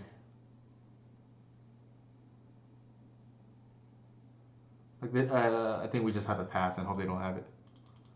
This is quite annoying though that they can beat the ley line.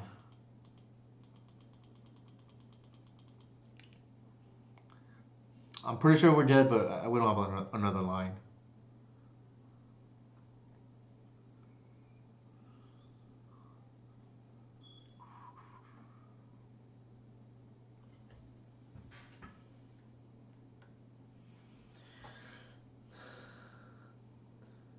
Given that they didn't snap activate Witch, I feel like they don't have a land in hand.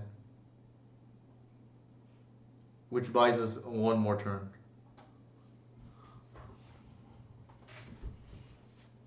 Never mind. We might just be dead.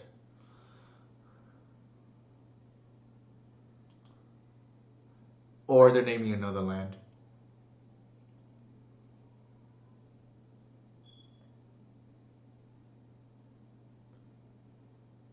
I don't remember seeing you at many.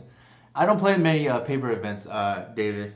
Happy wife, happy life. Did they just mill themselves? No, they didn't.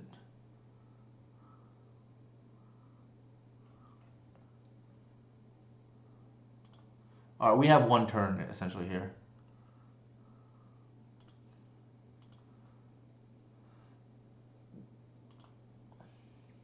Come on.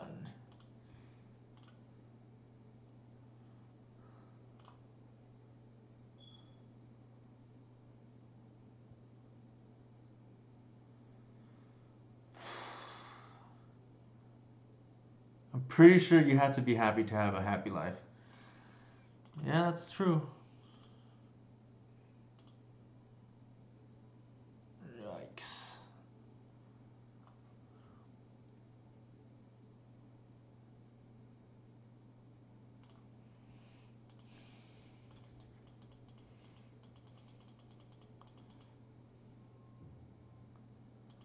Pretty sure we're dead now. Like, there's no way, right?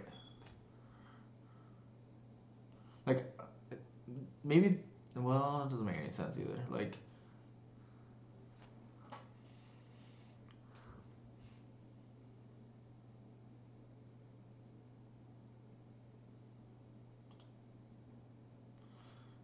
I was thinking maybe they still have to get the Oracle, but this is over multiple turns. Seems kind of slow. Sure, it's probably abandoned hope or something like that. Yeah.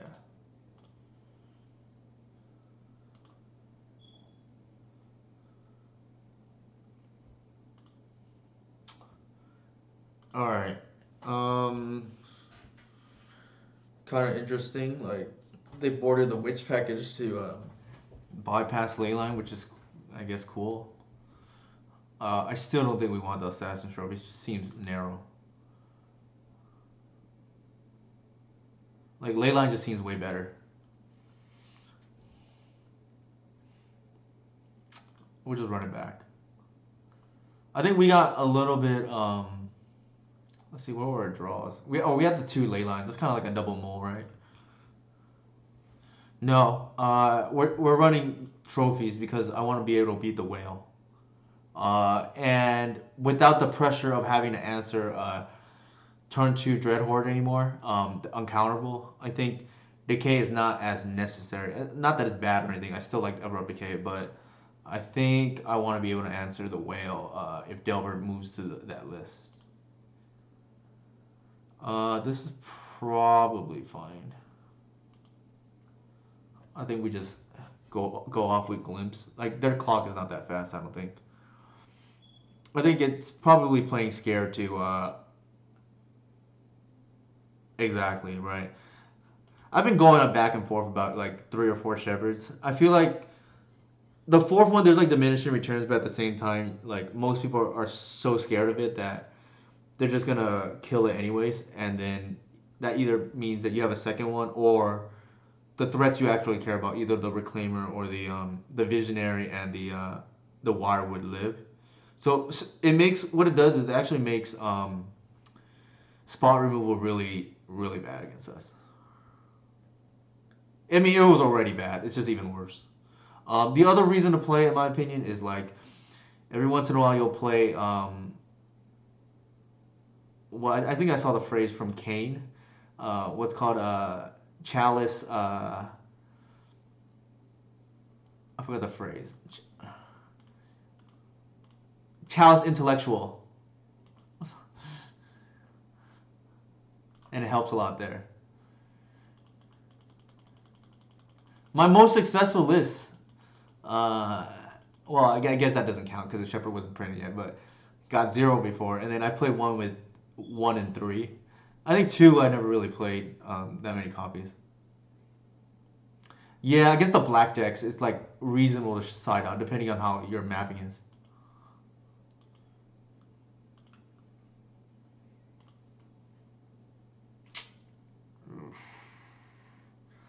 I think we just glimpse here because we want to stick Reclaimer.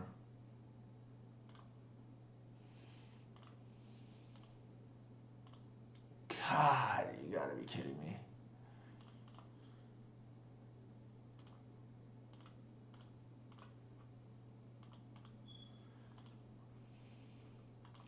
Very awkward to draw the bog though, which does happen. In general, I glimpse when I have a card that I want to slam down. Like I don't want to hold like Scavenge uses a card like that against Delver, for instance, and then Reclaimer is a card like that against these graveyard decks or against Delver.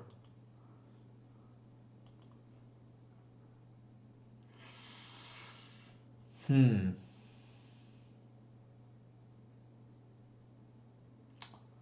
So a couple of things here. Like we can slam down the ley line, but if they have a force, we lose. Um,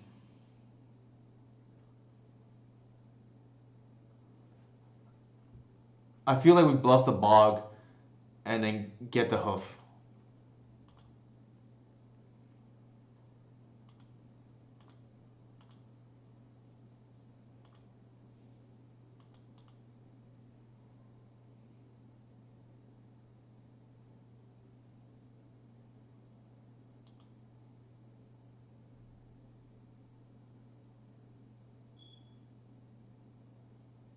Actually, yeah, I don't know. It's hard to say, right? Like this ley line. Well, they're gonna go for it regardless.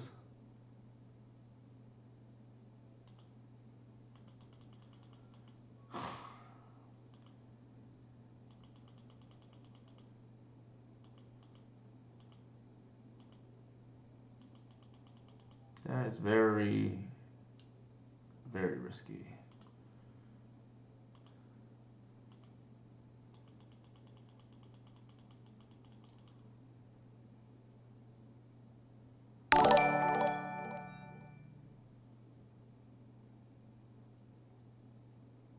That's kind of insane that they would go for it here.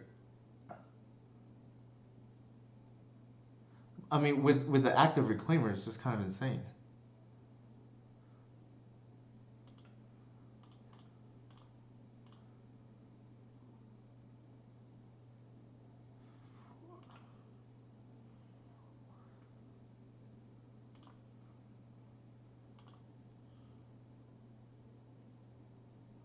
I don't really know understand what's going on.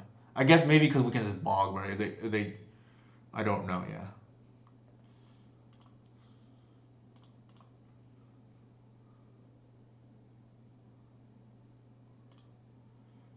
I'm confused too. Like if you're gonna commit to it, then you commit to it. Maybe they got scared because I didn't get scared. I don't know. It's really I'm not sure what's going on. Because we drew the bog, Nathan. I was holding a bog because from their perspective, like they can force the ley line and then win, and I did not want to lose to that. So that's why I kept open mana, thinking that they would respect the bog.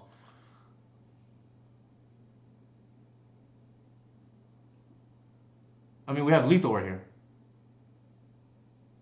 I'm not sure. I'm not playing around fatal push. Like given that they have white, like swords is better,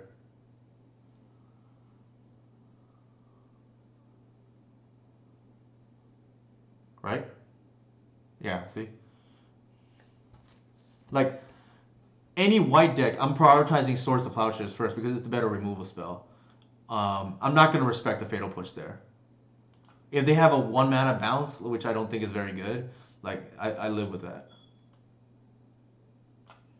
All right, we went 4-1, like pretty good. And the one matchup we lost, I don't think it's like a realistic matchup that we will run into. And unless we play something like Mindbird Trap, I think we're gonna be a dog.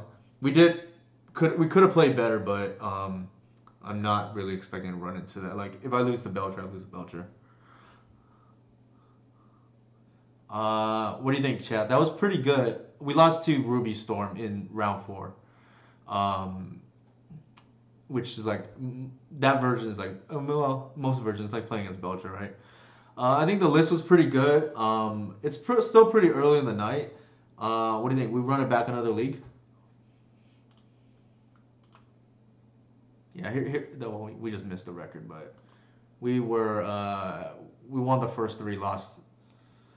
Let's see if this shows up. No. Oops. Yeah. But we went 4-1. Bring up the deck list. I'm gonna take a quick restroom break before we start the league, but I think we did pretty well there. Be right back.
All right, we are back.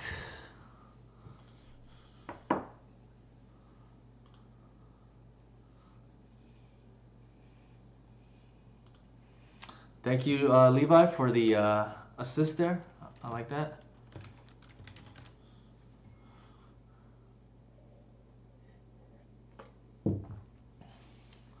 List felt fine. No ooze is like not a big deal in my opinion. Like sometimes you want it, but ooh, you're not a mod. That is a misplay by me.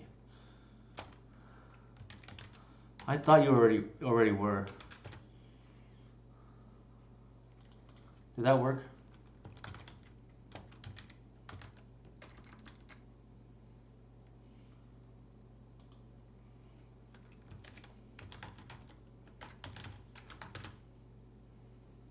There you go.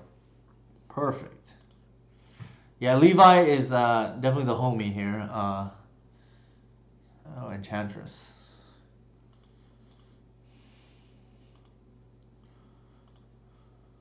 Yeah, this my stream is especially like is kind of like Oprah's stream, right?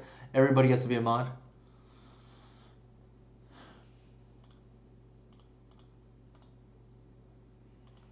Allure, interesting. I am not playing Peatland at the moment. I've like gone back and forth on that card like a few times. I'll probably, to be honest, I can see like 5 years from now I'm still deciding like whether to play or not. I didn't realize Allure and play Mirror's Guile. Interesting. I hadn't run into Allure recently. I usually play against Otaba, if anything. You know, known Allure player. But I don't think I've seen it. But I haven't played against it much.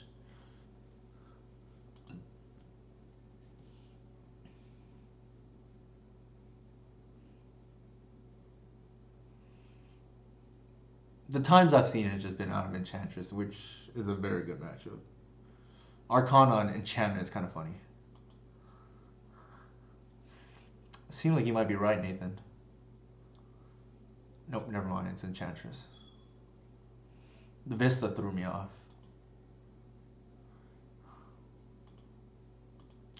Fortunately, we don't have a natural order hand.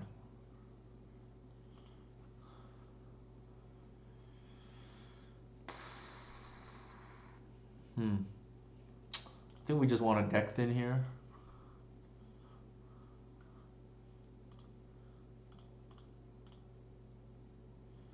Yeah, is that the one matchup where you name it? I think sometimes you name it against like Food Chain or what is the other one?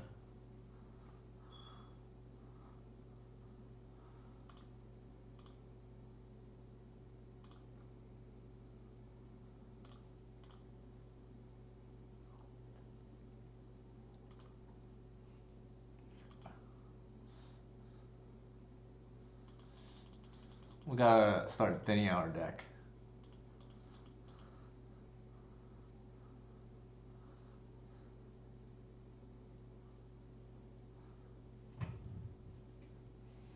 Sorry if I went through that kind of fast. Like this is not a wasteland deck, and we just wanna net mana in case we draw a payoff. Like I feel like we're probably a dog at this point because we kept a kind of a speculative hand that needs to draw one. We haven't drawn too good so far, but I mean we can just natural order any second, right? Like that's why we need to start thinning out our deck. I'm a huge proponent of maximizing your odds if need be. Not to mention like this being a 3/4 is sometimes relevant. It's like it's not relevant until it actually is, which I know it sounds pretty straightforward, but anybody who's played it will understand what I mean. It's like doesn't matter, and then when it does, it's like huge. Pun not intended. Like suddenly when it matters, it's just kind of very inconvenient. Yeah, they are elephant grants. Like it is what it is. Like we can beat it. It's just kind of annoying. I'm more concerned that we're not gonna draw a payoff. I kind of wish that there was a land. Oh, that's kind of annoying. I kind of wish that there was a land that we can reclaim her for that's a business spell. The best things I can think of are like West Vale Abbey or so. That is not how it works.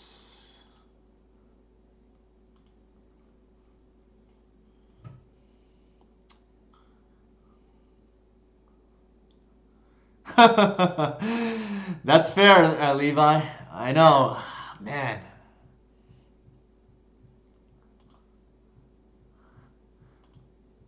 If only there was a land that cycled. What could? It's good. I mean, don't get me wrong.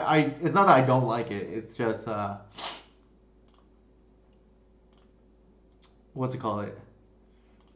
I'm like very cautious. I'm a boomer. I know. I'm very cautious about mana bases.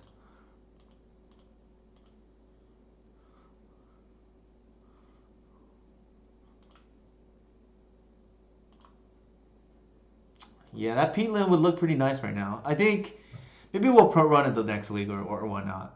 Um, it's definitely not bad. Like I have gone back and forth multiple times with it. Like every once in a while, it'll cost me a game because of the damage or because of wasteland or whatnot. But it's less of a bad card now. Well, not bad. It's less of a liability now, I should say, than because of the lower Queen Ranger count. Chat. The good thing is our opponent does not seem to have Enchantress, which kind of defeats the purpose of their deck, right? They might be tutoring for it right now. Oh, goodness. That is not good. That is not good. Yikes. Incoming disaster.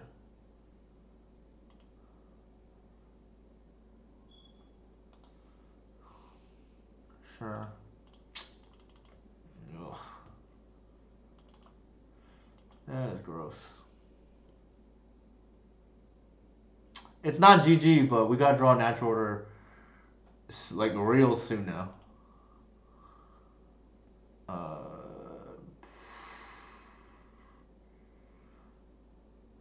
think we just crack because we want to thin.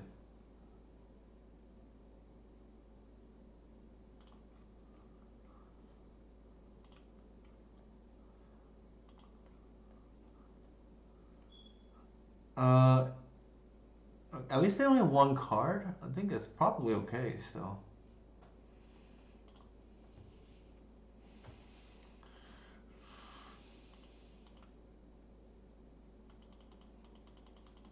They can easily whiff here, and they're not gonna kill the reclaimer. So, one of the examples of why this card is better than Nano Sentinel right now. Granted, this is like real fringe.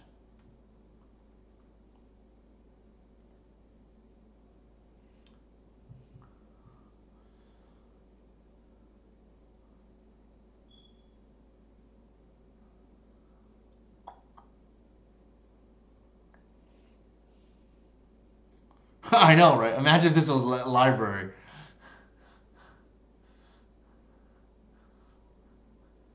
When your opponent doesn't have any pressure, they almost try to cast sorcery speed spell. What is going on here? That's got to be Enchantress now.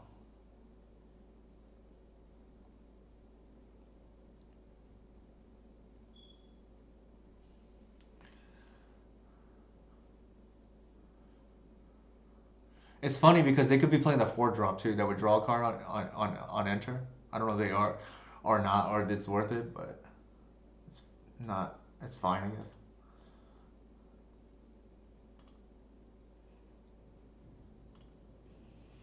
Alright, it's time to try to go off.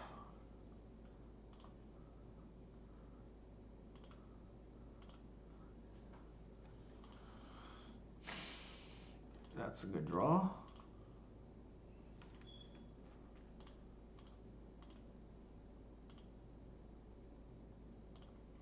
Oh, why I gotta draw this?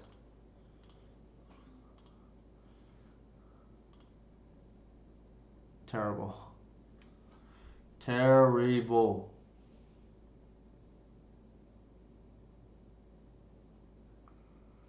Ooh, we're being punished right now for not having the Savannah or the Canopy, but I'd rather not play Savannah.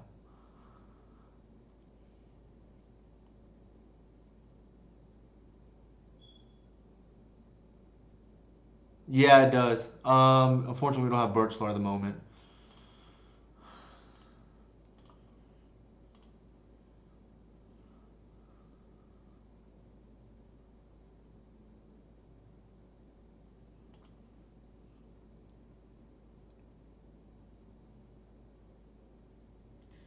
I'm gonna leave the reclaim. I don't think the damage is gonna. Well, it could, I guess. 13. Yeah, I guess it could matter. And then if they try to sweep, I can just crop rotation the Arbor away. It's not castable at the moment. We have to draw the Birch Lore or Green Sun. But we have a Green Sun, we win anyways, right?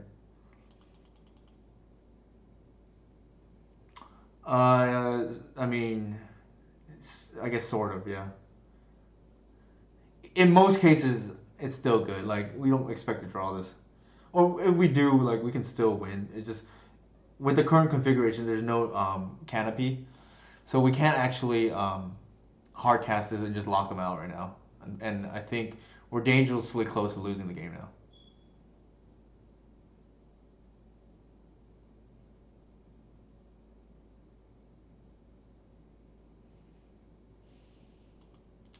Yikes! Sure.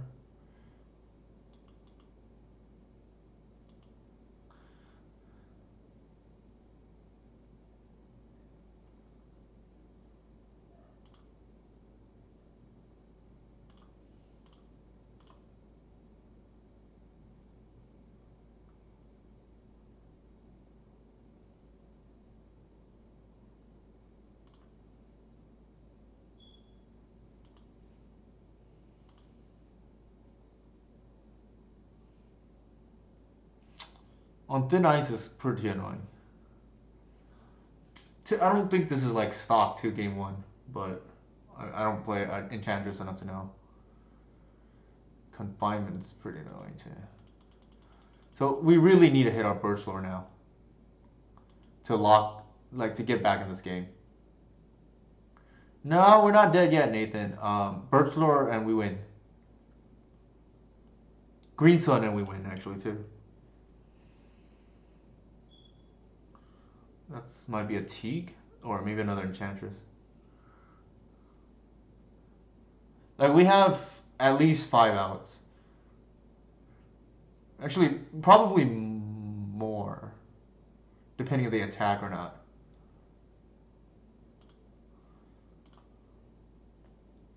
If they attack, then we have natural order as an out too, and the hoof daddy.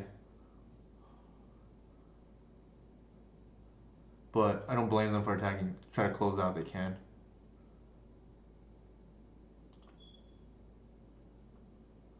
Wait, what's the no for? Oh, unless you mean no, natural order. Like we have multiple outs here. Oh, confinement. So now, yeah. Well, natural order for birch lore is pretty good. To be fair.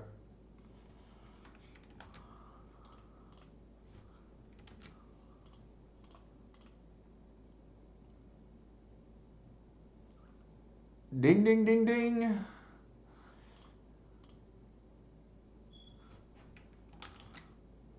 Oops.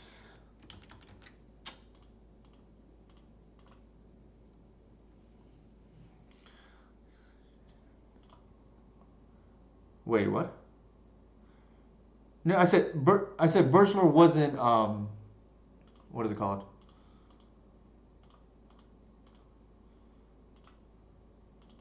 I meant to say birch lore wasn't a wasn't in our hand yet. So I think we just won, to be honest.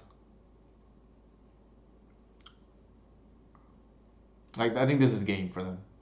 I don't think they can beat this card. Sure. No, no, I meant Savannah was in the list, Nathan. Savannah was in the list. Actually, I'm not. That's a bad attack. What am I doing? Sorry, Chad. That was a misplay right there. I keep forgetting about the confinement, but it doesn't really matter. I don't think.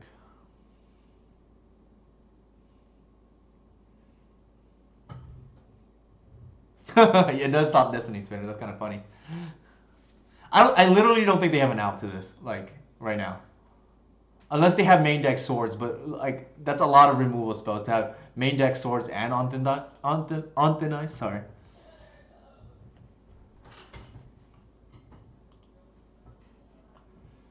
Yeah, GSZ for Spinner does, I guess.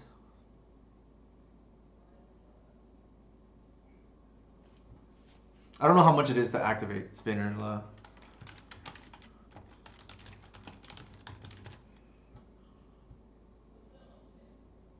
4? Yeah, I guess they have enough, yeah.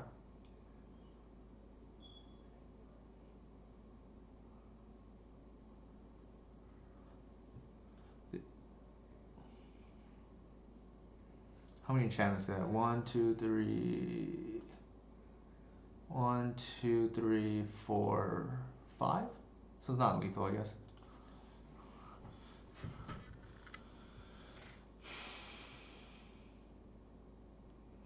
We definitely don't tap out the way we did, like, clumsily here. Next turn. They might just be mad that they're suddenly maybe just out of this game. Yep. I think LFG, that's for sure. Where there's a will, there's a way, right? Is confinement's off the board. That's fine. Um,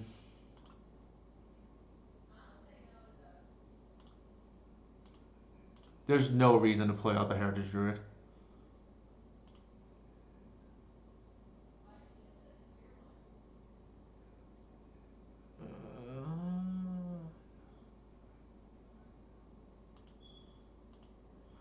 Well, sort of. I guess we can force them to lose their Enchantress, but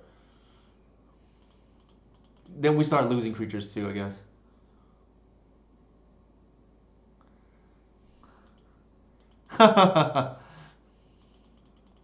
I don't. Yeah, I know I'm a little, you know, taking the gas off the pedal, but I don't think they have an out.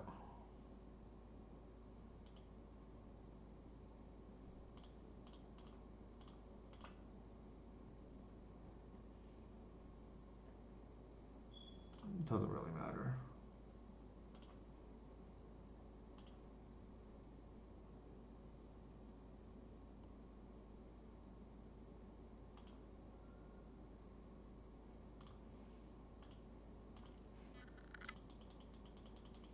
We have like chump blocks, I guess, if need be.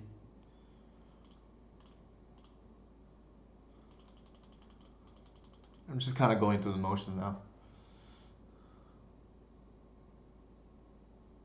What are they doing? Oh, they're deck thinning. Sure.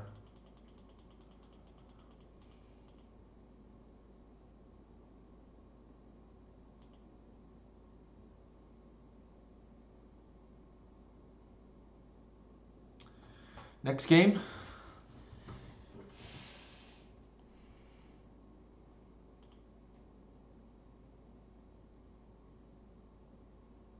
Yeah.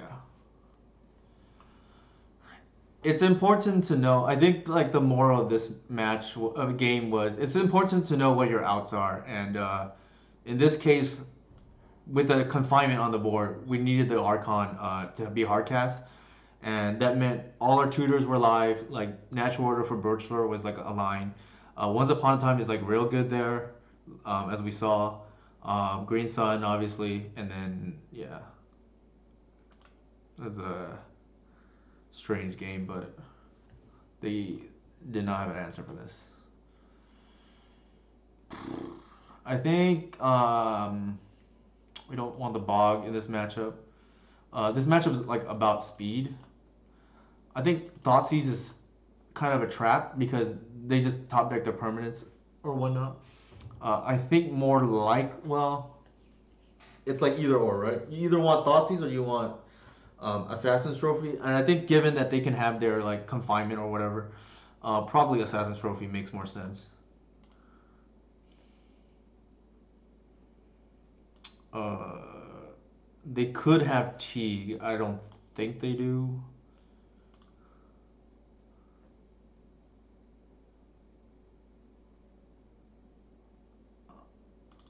Yeah, I think we just want to go fast. Like there's merit for Thoughtseize, but I think we just care more about our own game plan. But yeah, Archon was the MVP right there. So was the Birch Store, I guess, or the Once Upon a Time.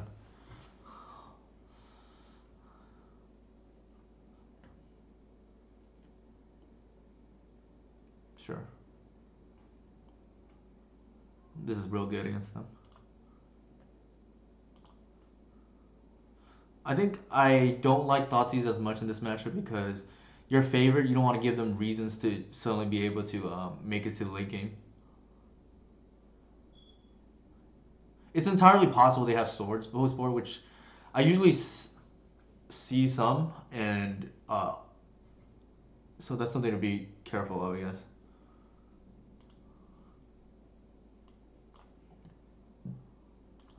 Excuse me.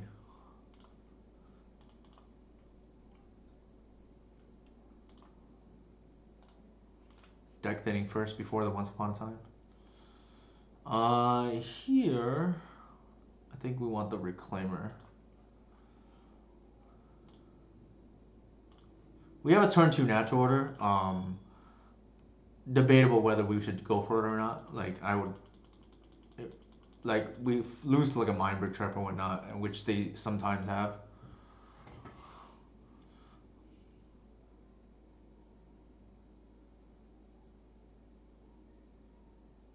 Teague? Nope. Oh, they killed a one lander? Wow, interesting. Um, yeah, we have. the turn two natural order here. I'm just debating whether it's correct to go for it. We get blown out by a swords though, but maybe that's okay.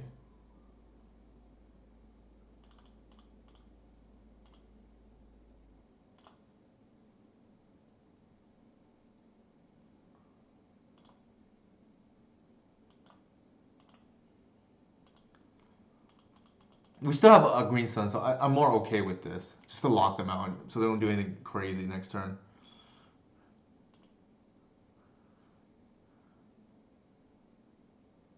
Like it's swords or bust for them, in my opinion, right now. Yeah, so they don't have it.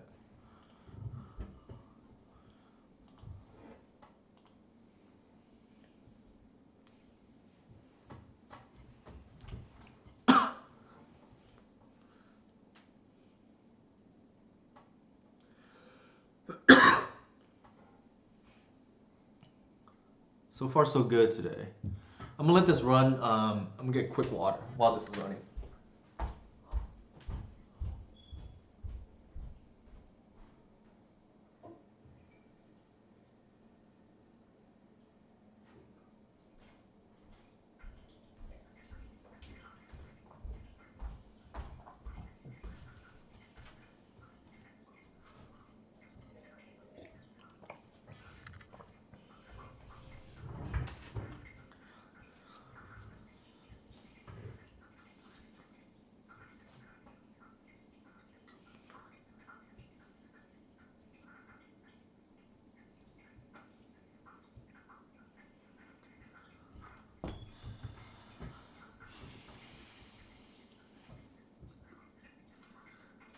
I think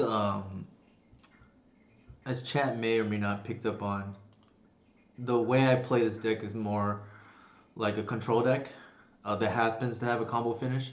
Although it can combo like pretty easily if I wanted to. I just don't think that's the correct way to approach it.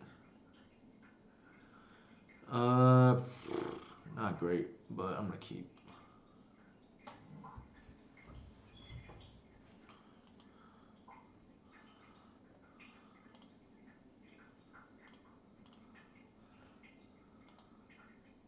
I'm not leading with Green Sun here because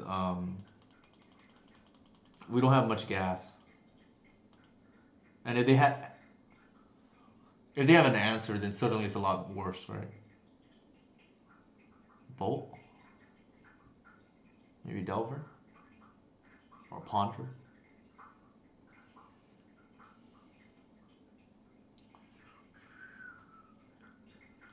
Ponder.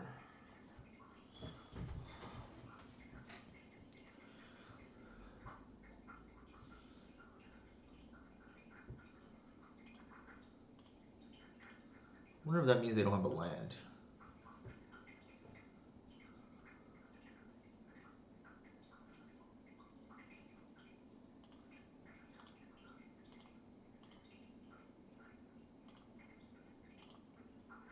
Depending what they do here, this is either gonna get an arbor or it's just gonna get another land. Like I'm not gonna expose it to bolt though.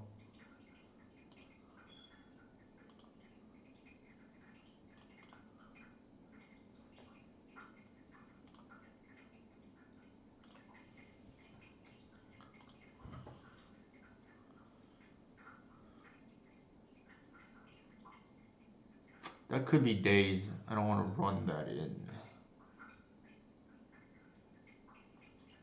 Excuse me.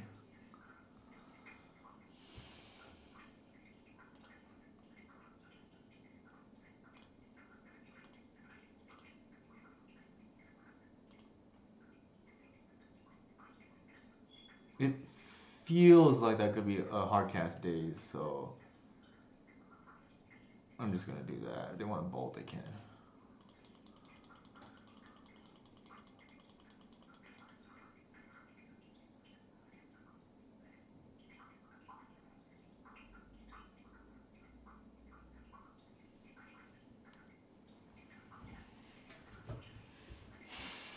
Like we're not under pressure. I'm trying to think how we lose this game already.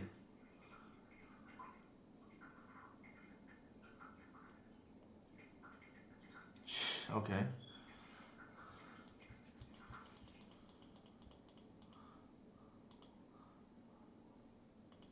That would be the reason to play the Bayou there.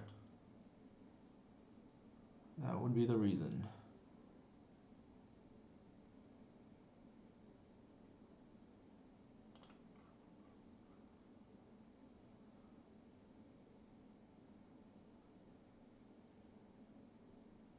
We're gonna do it on their turn.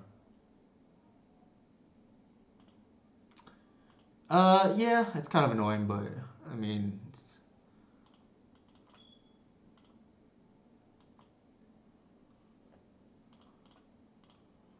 play around the days.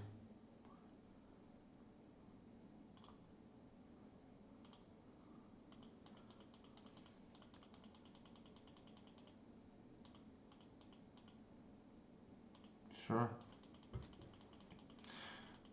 What we probably should have done, to be honest, was cast the Green Sun for 0. So we had the mana this turn, but it's not the end of the world. Now it's time to go. They may force this.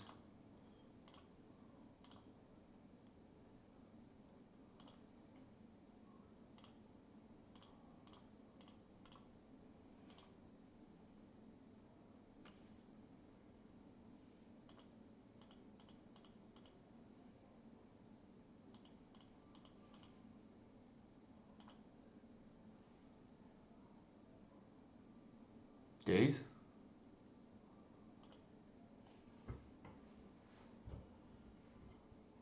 If they days that you're not allowed to pay, right? The glimpse. Uh, I'm not sure what the question was. Oh, you're talking about for the Burst Sword Rangers? No, I wouldn't be able to.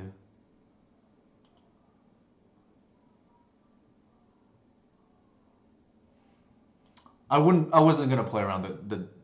I had 2 glimpses, so I probably. I think that board state. Yeah, I don't think I don't remember off the top of my head, but didn't feel like I had another. I don't remember about the mana or not.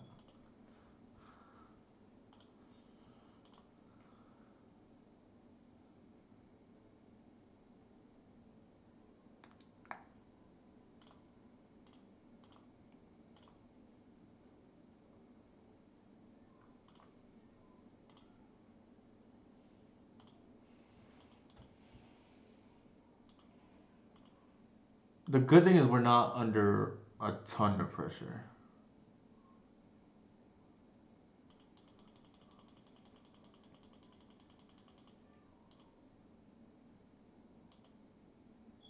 We're at 12. We do have to do. Ooh, man, they have a lot of removal right now.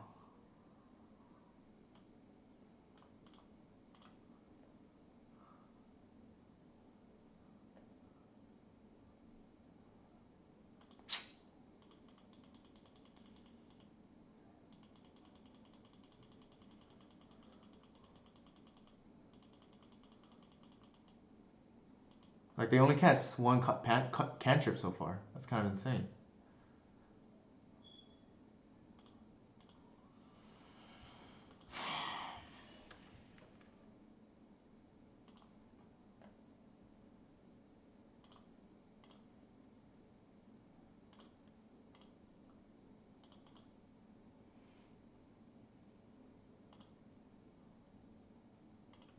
Jeez.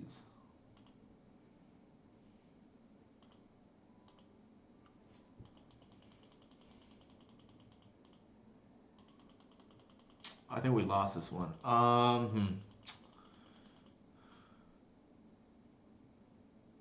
Trying to think if there was anything we could have done differently.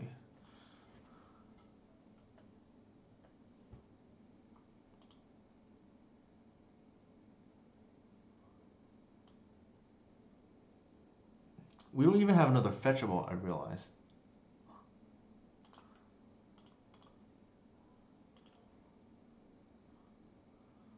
So I think we have to cash this in right now.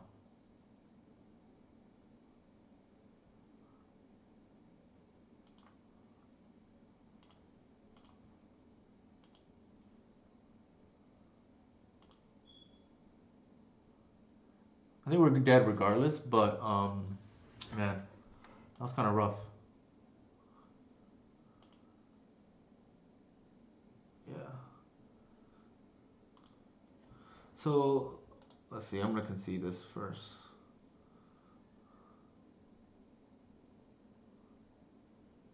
But the turn they played the Wasteland.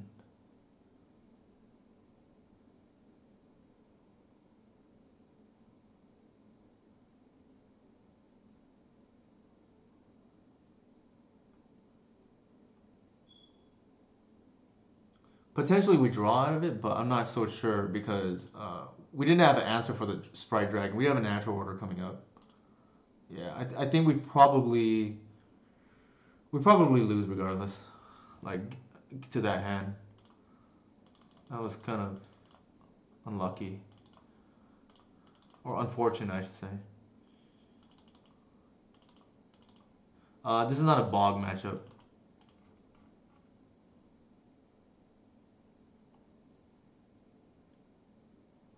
I'm not even sure about the choke to be honest because we're gonna be playing defense. So I think probably this. Choke is better against the slower blue decks or slower Delver decks. They're like a burn deck.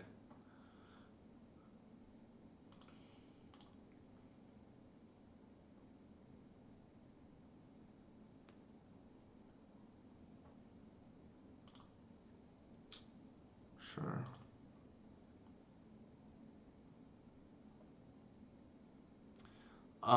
You're talking about fair, right, Eli?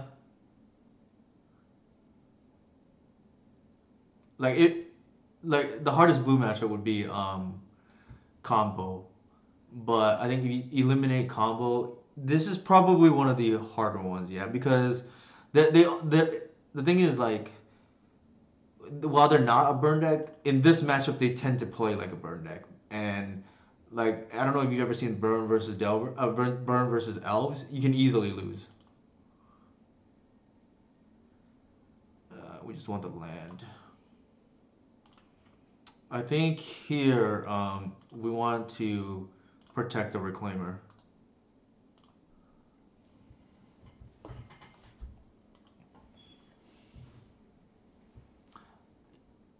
This tends to be one of the hard. Oh, that's annoying. Ugh, right on cue too.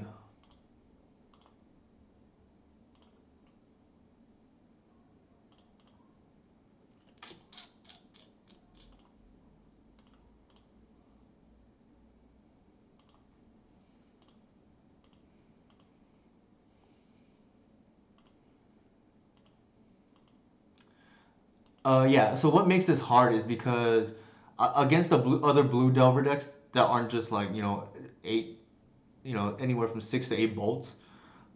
You typically just want to just outgrind them. Against this, you don't really have the time to outgrind because in the 2-3 turns where you're trying to finish a game, they can just top deck a bolt and you lose. Whereas in the other matchups, you're not like just dead to a top deck bolt, for instance, or not as much. Not to mention the dragon, you don't have real answers for that.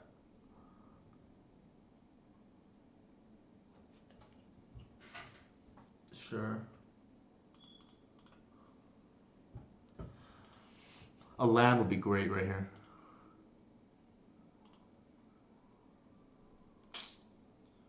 Uh, let's see if they daze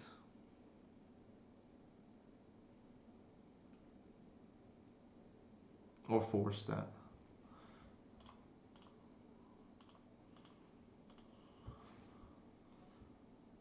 Jesus.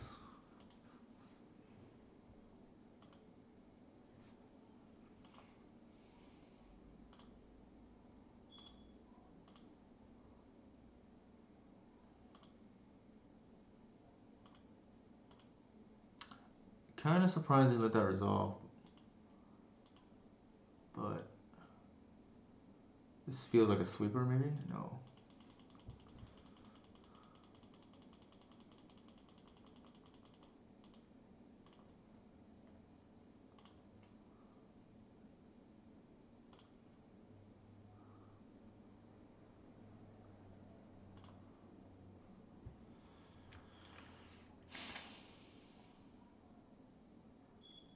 Another submerge?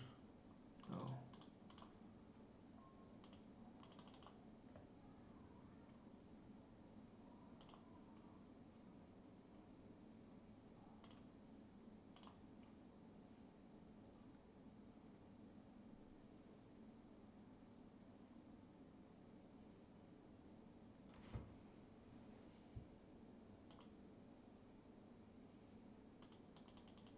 The reason why I'm doing it there because I wanted to get the reclaimer out of bolt range,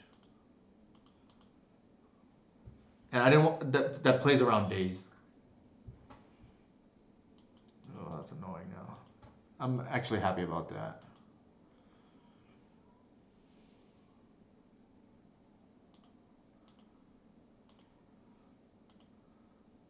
We need to hit a land though.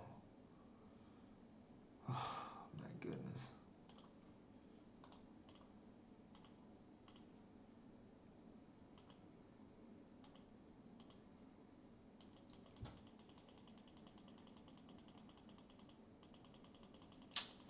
I think this might be an L.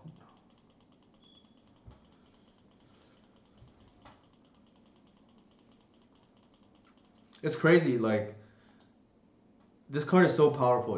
It correctly brought out a force. Like I would force two from their perspective. It's kind of it's an it's interesting too because I thought they would because I snapped glimpse. I thought they would for sure. What is it called? I thought they would for sure snap force on the glimpse.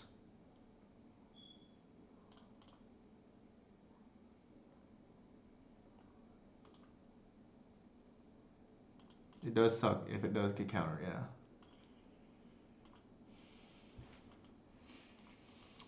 We did draw the fetch, which is nice. I think we're slightly ahead now.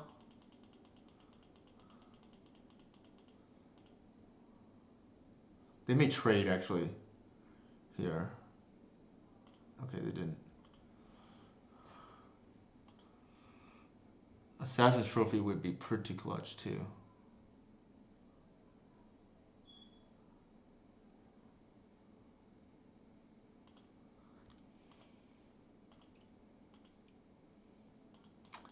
It's cradle time.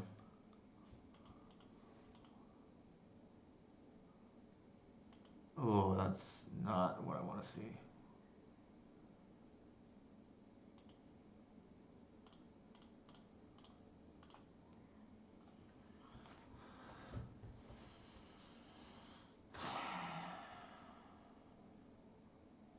So if I get a Cabal Pit here, that kills the dragon. That might be worth it.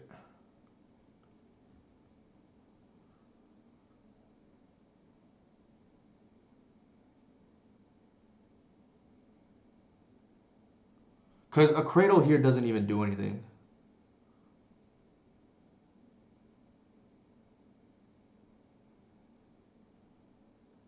Well, if I get a cradle, that's 3, 4 mana, right? I can't even cast the natural order.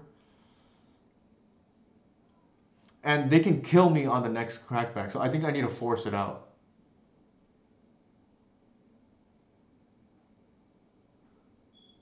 Yeah, I think.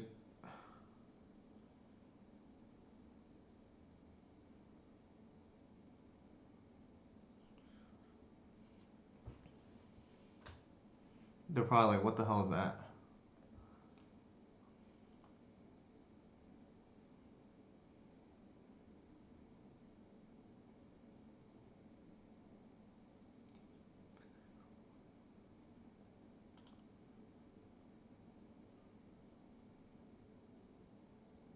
Well, I can hit the Delver.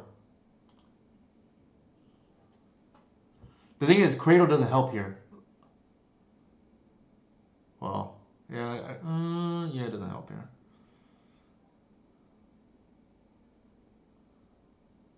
So they double block. If they block the visionary, that's fine. Then I kill the delver and they go to.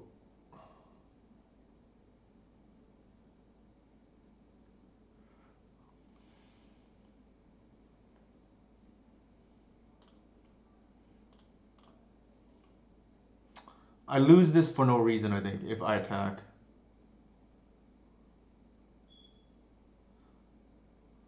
because I don't think they're gonna block. Yeah.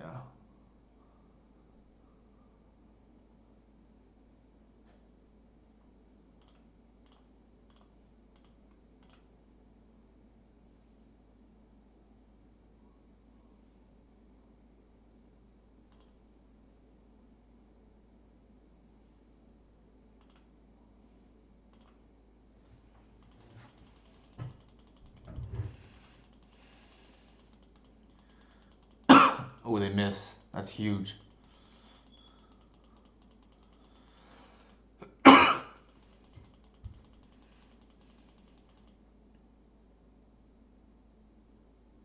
Cage is kind of annoying, right? Because it no longer hurts them because of Dreadhorde Arcanus. So that's pretty good. Yeah, we.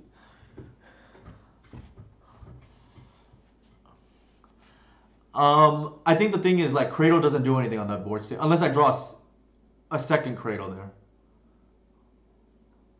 and that's just hoping a top deck. But yeah, that's pretty. I don't know if they saw that line too. Like, I'm not sure I would have blocked if I were them, but they missed on the Delver trigger anyway, so it didn't matter. And this is like a scary matchup.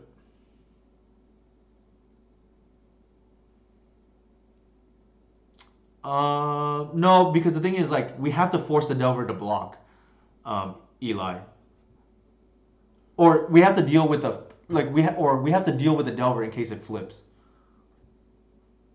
Is what I mean to say.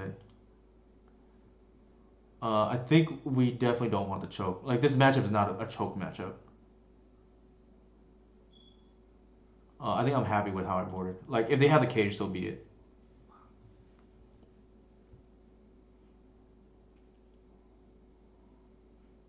I'm not sure anything could have been done about that first game. Like, they just had all the answers. Plus, we didn't have they had the forward ball, and then plus we just could not develop our mana. This is fine. Like, they only played one cantrip. They had just, their whole hand was answers that game, and double wasteland, double um, bolt. Sometimes it happens. Like, this is the scariest Delver matchup in my opinion. Just because they're like almost like a burn slash combo deck. Sure.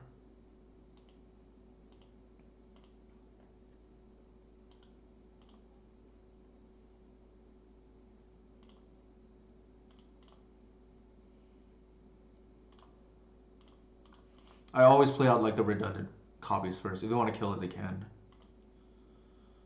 Unfortunately, this hand is not very good against Forkball or Rough Tumble. But so, sometimes you have to accept losing to those cards if you can't play around it. And this is one of the hands that doesn't play around it. Especially since they went turn one Delver. Sometimes if they don't do anything the first two turns, it's like telegraphed. So you can just kind of hold back or like force them to play it out. Like lead with something that they have to answer. But this is not one of those times. Wow, they kept. Wait, what? The hell?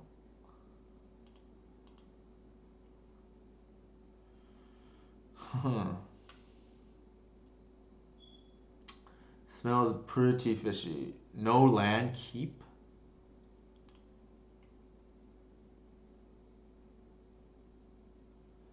I agree. The problem is we can't really play with it around it, right?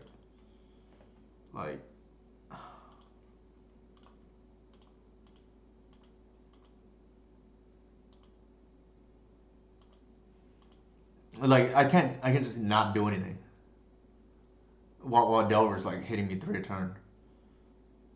There's a debate actually. I for leading with uh, for leading with Heritage Druid there. Um, but I kind of wanted to force whatever they had out, and it does protect the Arbor. Yeah, I think we are probably. Oh my god.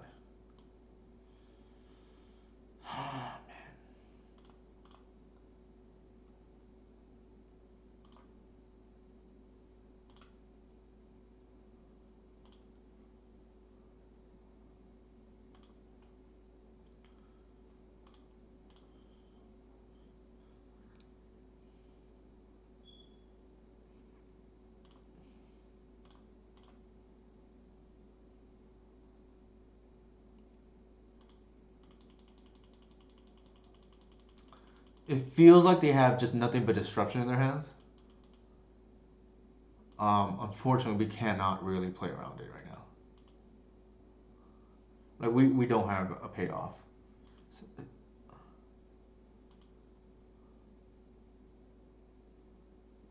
These are the games that Delver's pretty good when they don't have a removal and it's clocking us 3 a turn.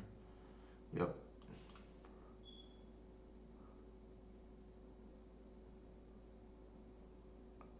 And we played this because we had to save this as removal. Sure.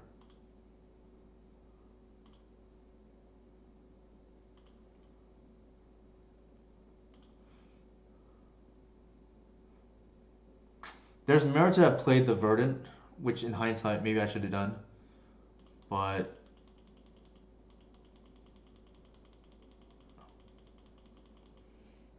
if they don't, the problem is then, well, actually, it still gets us to threshold. Well, the thing is, yeah. The thing is, we weren't expecting a rough tumbler to add to the threshold.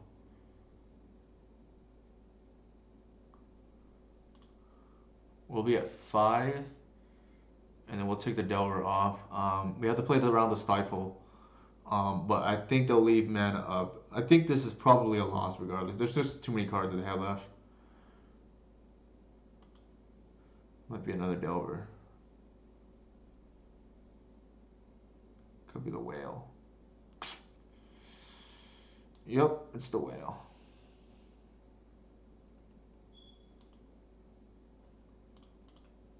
We're just dead on board.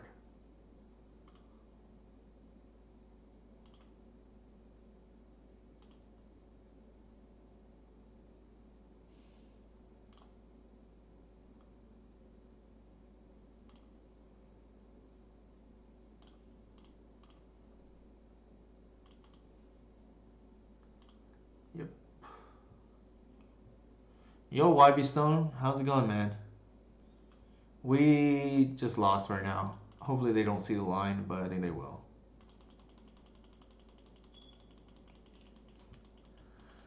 We kind of got a little bit unlucky game 1, and then game 3 they had a lot of hate. Like this is a harder matchup, or harder, one of the harder Delver matchups, I should say.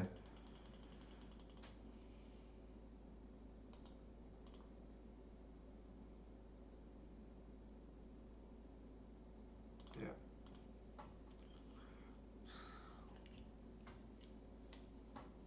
Nice. Yeah, winning against Loam is always nice. So far this stream, I went 4-1 the first league. We're 1-1 in this league now, unfortunately.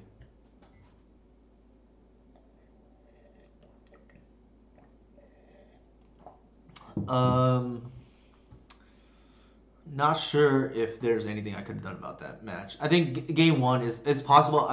There was a point where I was supposed to green sun for 0 to have more mana, but they just had a lot of removal that game, and the fork ball hurt.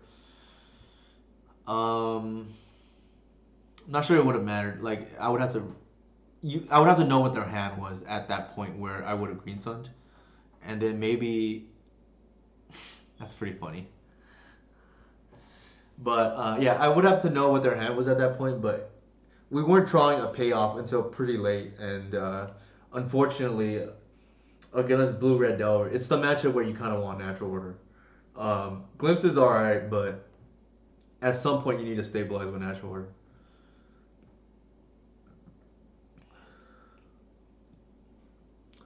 It's probably a matchup where ooze matters too, and we don't have it in the deck at the moment.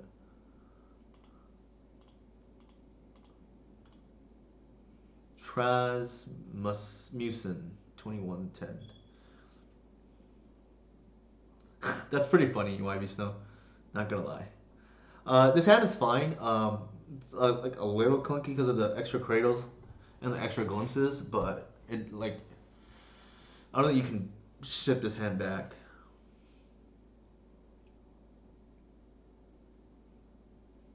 It's like a pseudo mole of six. Like this is like half a mole, and this is like half a mole.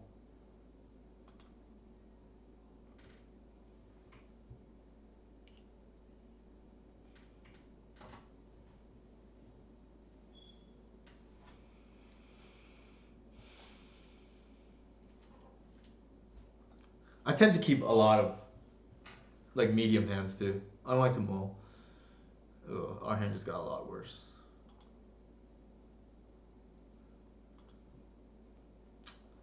This is the Chalice of the Void decks that we are. What? Oh, I think it's Ruby Storm again.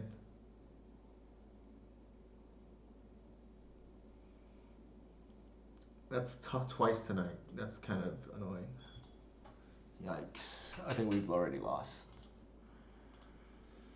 Ugh, man.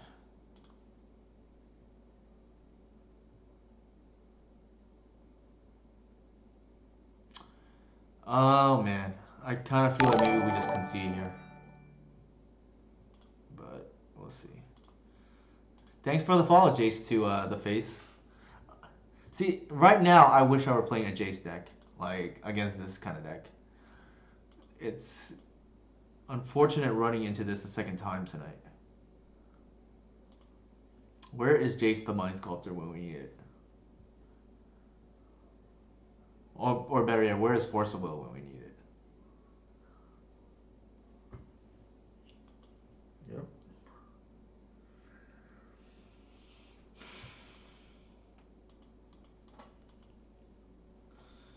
It's times like these where I kind of wish I had done a different split. Like this Leyline and this Collector Oof maybe should be a Force of Vigor.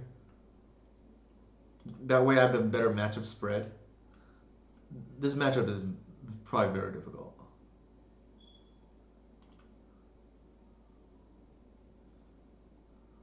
What is going on?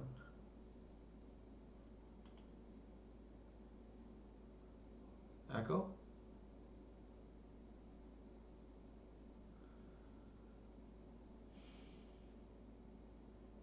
Echo interacts pretty cool with Horn. Alright, so they can play a Burgie. I think that's how you pronounce it.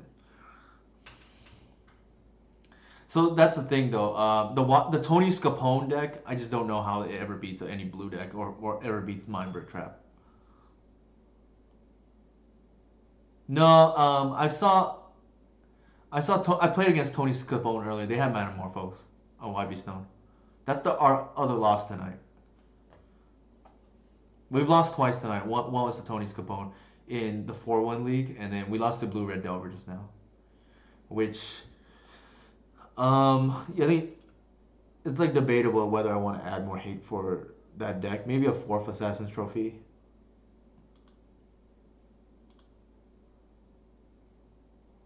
Yeah, D Silence is pretty good. I do like myself at D Silence. I played it a lot when Ant was popular. I know if anybody's watching or if Daniel's watching, Daniel D'Amato and company used to be very afraid of my sideboard.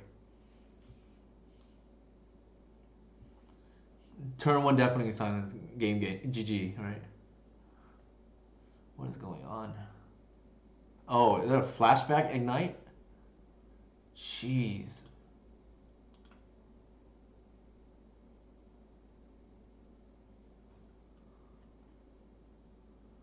Sure, I guess. Oh man, that Burning Wish is not. I mean, it's like playing against Belcher. Like it's very polarized matches. Like I don't see how it ever beats any blue decks or Mindbreak Trap, but unfortunately, it beats like decks like this.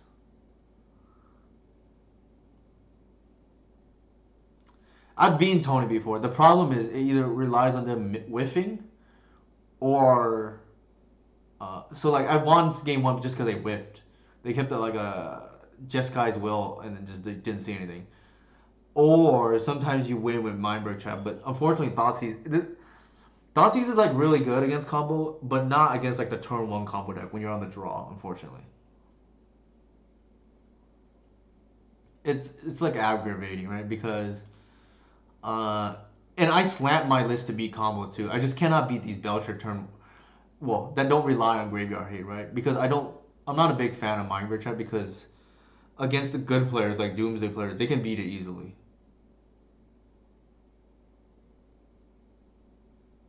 Yeah, like I don't expect to face this in a bigger event, but I just accept losing to it in leagues. Like it is what it is. I'm not gonna contort my list to beat this deck.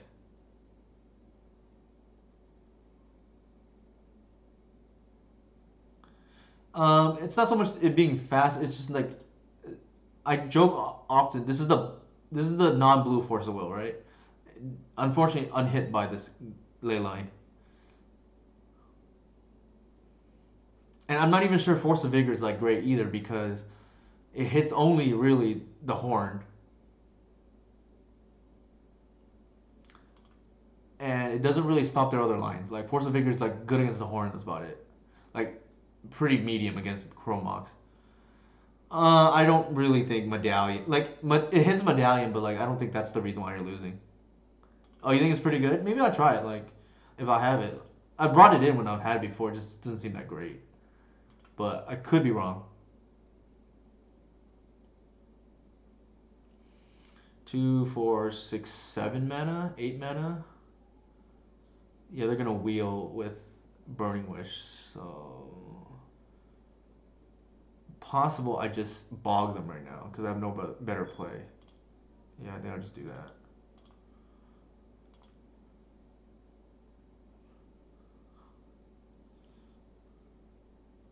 Might be relevant. Like in case they go for a pass and flame flying. Unfortunately, YB Snow, I changed my username.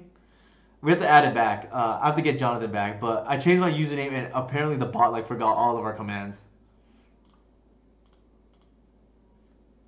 Anybody who knows how to add it back, feel free to add back. The force of negation is unfair.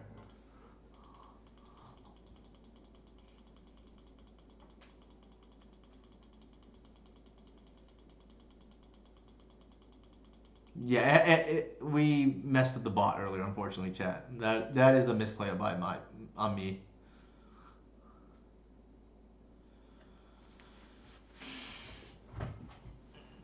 So it depends on what they have in the Burning Wish sideboard, right? Like it's kind of out of our hands at the moment.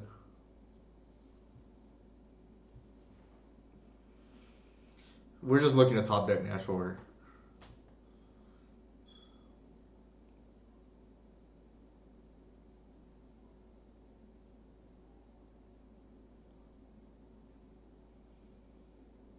Yeah, I like I said, I don't want to play Mindbreak Trap just for this deck because Mindbreak Trap doesn't beat Doomsday either, which is something I could realistically run into in a bigger tournament.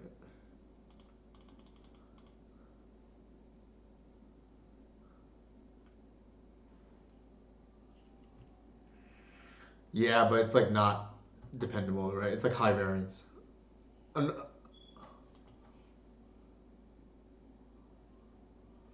they might ignite again. You don't think so, Eli? I mean, every time I've had it, like Doomsday players have played around it, and sometimes when I don't have it, they still play around it. Like, um,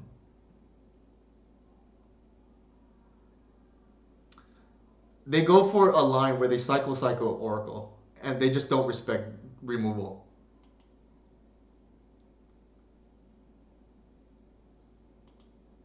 So like they go turn one, let's just say turn one Dark Ritual Doomsday. They still have to kill turn two because they just cycle twice and then play a natural or three times or whatever it is. Yeah, twice I guess with a draw step, and then yeah they cycle twice with one Reef and maybe one Edge of Autumn, and they just do not respect removal at all, which makes me want to bring in removal. Unfortunately, leaving two mana up for elves is not great. Yeah, so that's the reason, Eli. Like they absolutely do not respect removal out of elves, and it's unfortunate too. Cabal Pit doesn't. It's a 1/3 randomly. I'm always dying to 1/3s. I joke I died to Painter. Not Painter. Dreadhorde Arcanist. Sometimes the Painter Servant, and then Thassa's Oracle, which we beat earlier, which is nice. Sure, our hand was bad anyways. I think we're just dead now. Like they drew seven, and they had this horn out.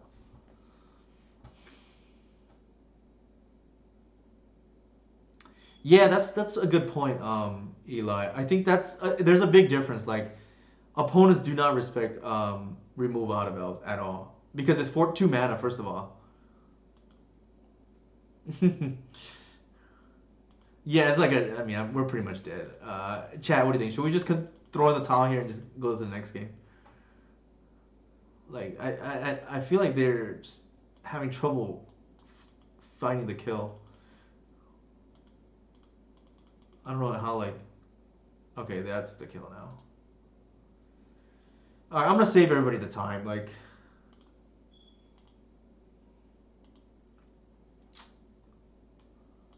yeah, I'm gonna save everybody the time. Let's pack it in. There's no need to wisp. I mean, there's 7 minutes behind us already.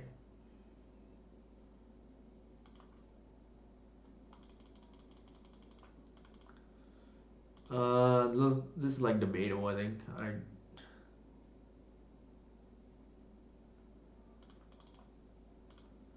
I think this is fine. I don't really like this, but maybe it's better than nothing. That horn is pretty obnoxious, though. I will say. Um, yeah, let's try it. It can't be worse than like Visionary Wirewood. Yes, it definitely names sorcery. YB Stone. The good thing is the times I have gone like Archon out, it's game.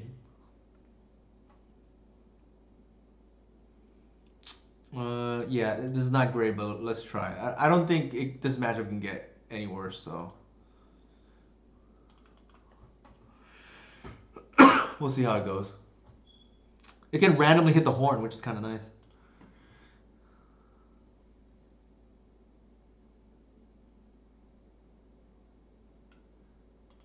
It's probably on the old um, stream, Eli. I'd be very thankful if you can add that um, for us real quick, so we can do that again.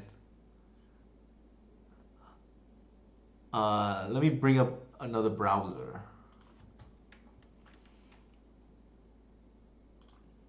Sorry, let me bring up one of the old streams so I can just put it there. Videos. All right, here's the previous one. So like, I'm sure it's there. Like we just have to copy paste it.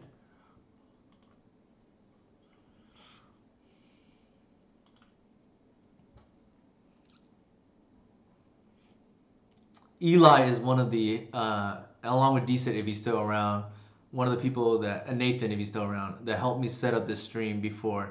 And unfortunately, I made the dumb idea of changing my name, and that undoes all the bot stuff that you have set up. So that is a misplay on my behalf.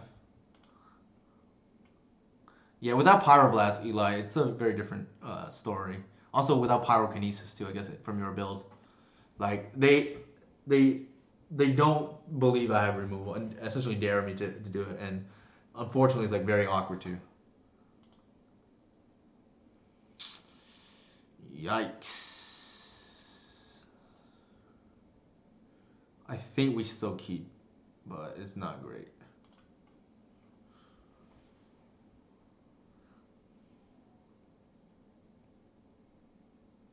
It's got a turn two Thoughtseize, but maybe that's too slow. Sometimes the nice thing is if you just pause on their turn, they think you have Mind Break Trap. This is a go one of my go to moves.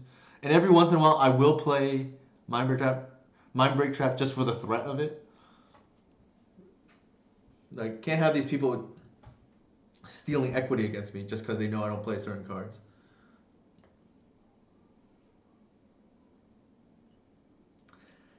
Yes, yes. There you go. That's the. Thank you, YB Stone, for looking that up. Appreciate it.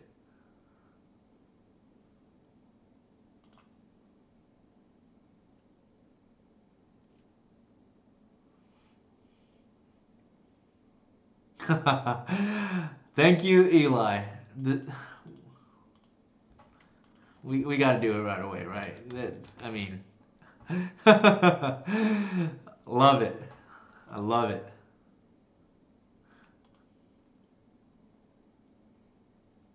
Man, this looks so much better as a visionary right now. This is almost like testing, right? Like I think I'd rather see the visionary right now. Well, maybe they put out the horn. Who knows, right? I guess that's one card we lose to. Oh God, why must you do this?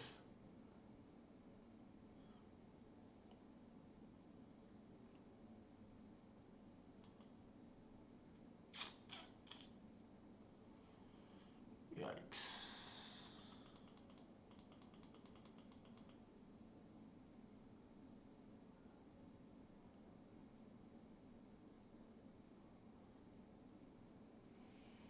Yeah, I mean, I don't even think my sideboard is like unreasonable. I can beat a lot of combo decks. I just cannot beat the turn one combo decks that don't rely on the graveyard.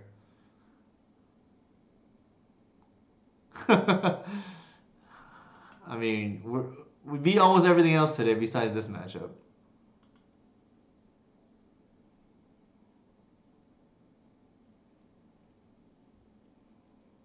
I mean, yeah, it is what it is. It's one of those things I just live with. You know, you move on. Like it sucks to play against because I don't like realistically expect to play this in a big tournament. But yikes, Jesus. Okay, it is. It definitely is. The whale is like one way we lose a Delver.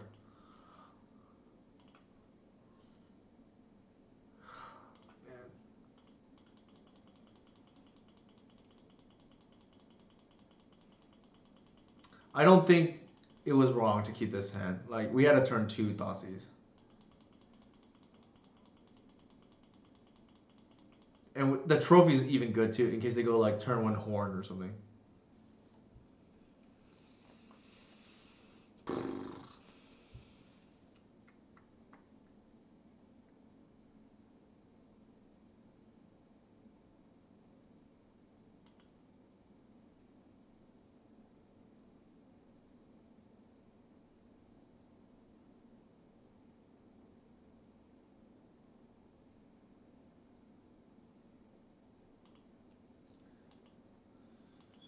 Yeah, we just need a land here.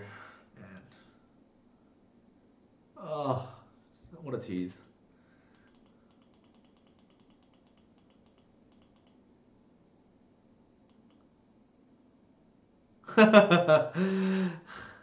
Yeah, I used hi Xi cost. I used to play Deafening Silence a lot. The problem with Deafening Silence, in my opinion, is it's not particularly good against Doomsday, which is, in my opinion, the best Storm variant. Well, outside of Elves, I guess. At the moment.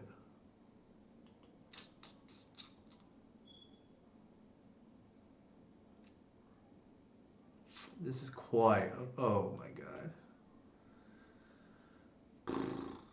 They've gotten to have the kill by now, right? Like, has anybody ever whiffed actually on Peer into the Abyss?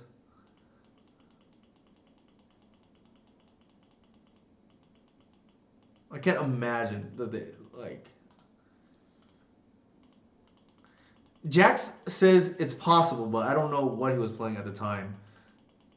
Like, the odds are very low. I think. Like, just show me the Burning Wish, and I'll concede opponent.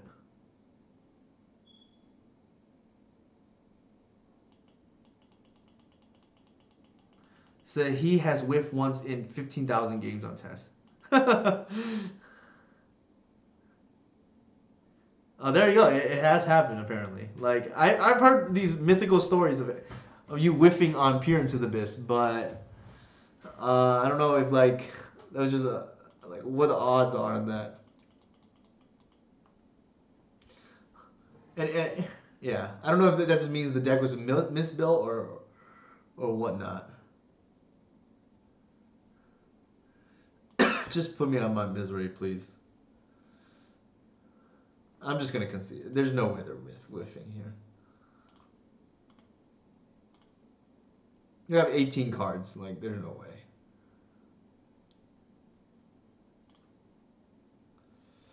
Yes, agreed. It's the life EV concession. For sure. Yeah, I should have conceded even earlier, Chad. I apologize. But better late than never. I'm going to take a quick restroom break, and then we'll be back to finish strong.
Thank you for your patience, chat.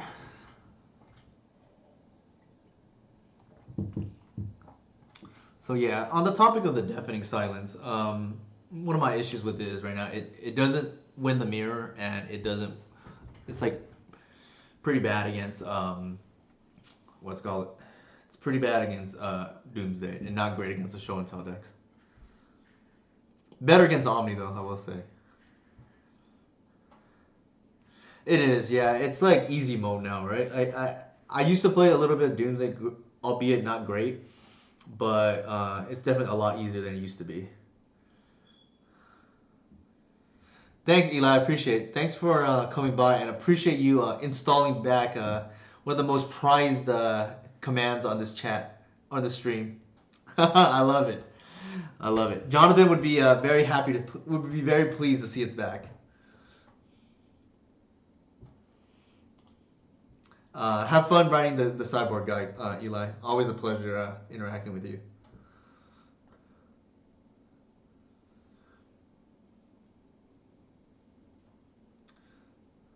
So we've lost today so far. For sure.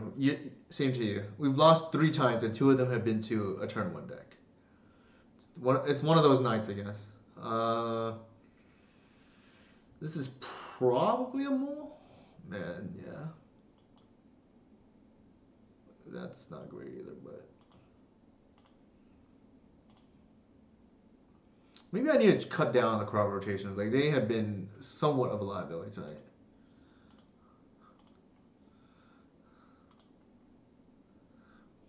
They do give the deck its explosiveness though, for what it's worth. In general, I like to lead with the weakest elf. Like they want to like daze it or whatever they can.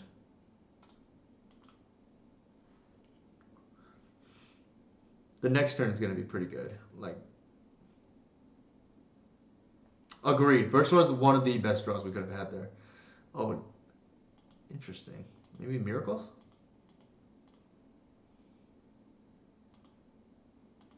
Yeah, Birchmore was definitely up there as one of the best draws.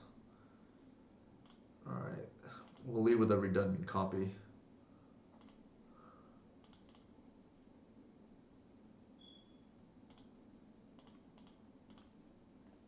I do think that we need to potentially address.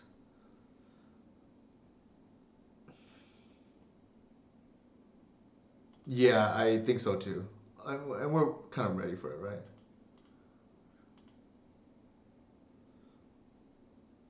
What is going on?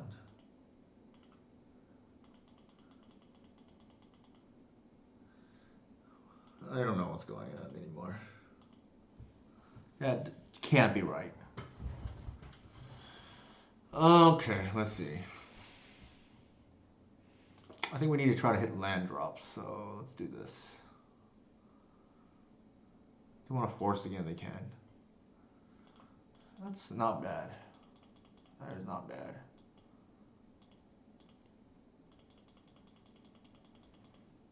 Hull Breacher?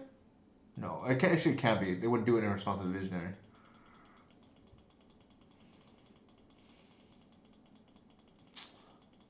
Don't tell me they're on a standstill deck.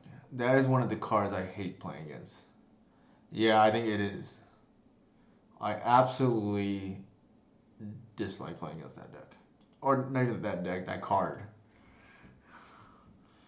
Alright, let's lead with this and see what happens.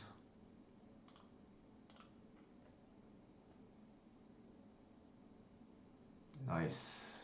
Got through their removal bluff.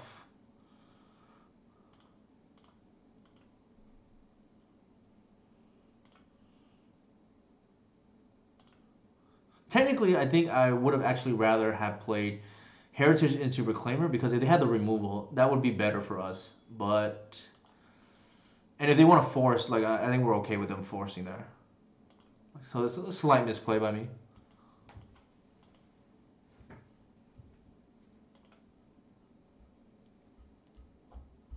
I don't think it.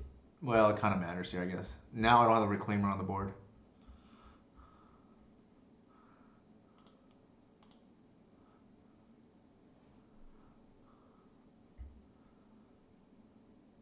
Teferi.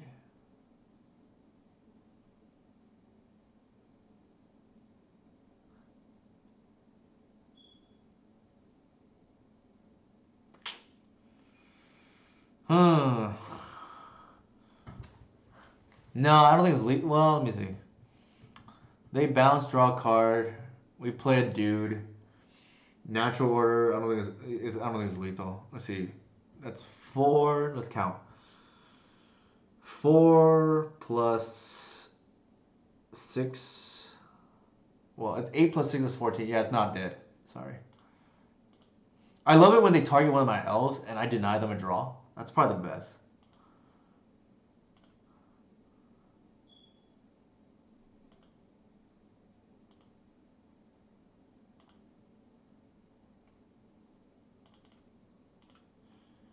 There's a couple ways to win here, but they all involve Cradle.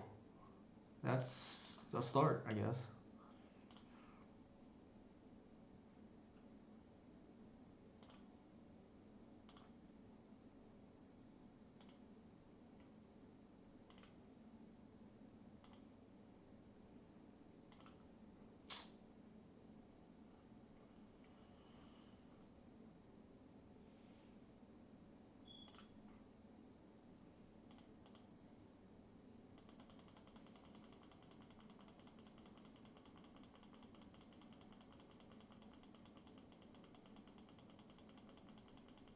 It's a little bit scary now.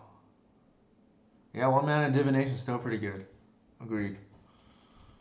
Okay, so I'm trying to think what we play around here. Like it could be Terminus. Verdict's like pretty devastating here, but I don't think we play around that. We were hoping to draw a land, and we just drew again. We drew the wrong land, and then otherwise we could keep going with a glimpse there.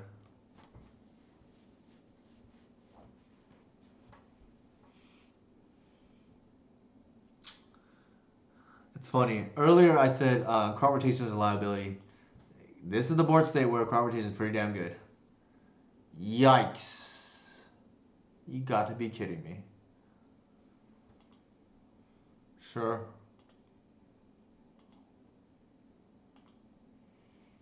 Yeah, we could have done it that way.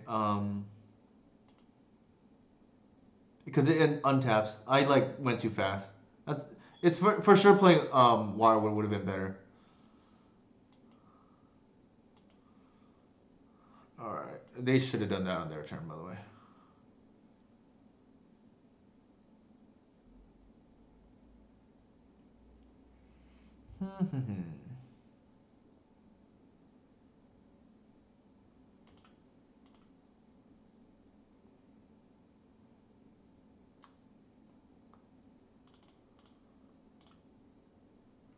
Oops, that's wrong. It should be this way.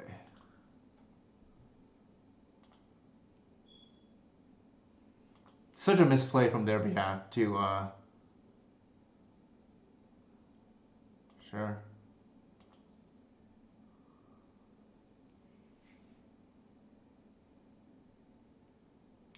That's perfect actually for us. Cause now we do have lethal.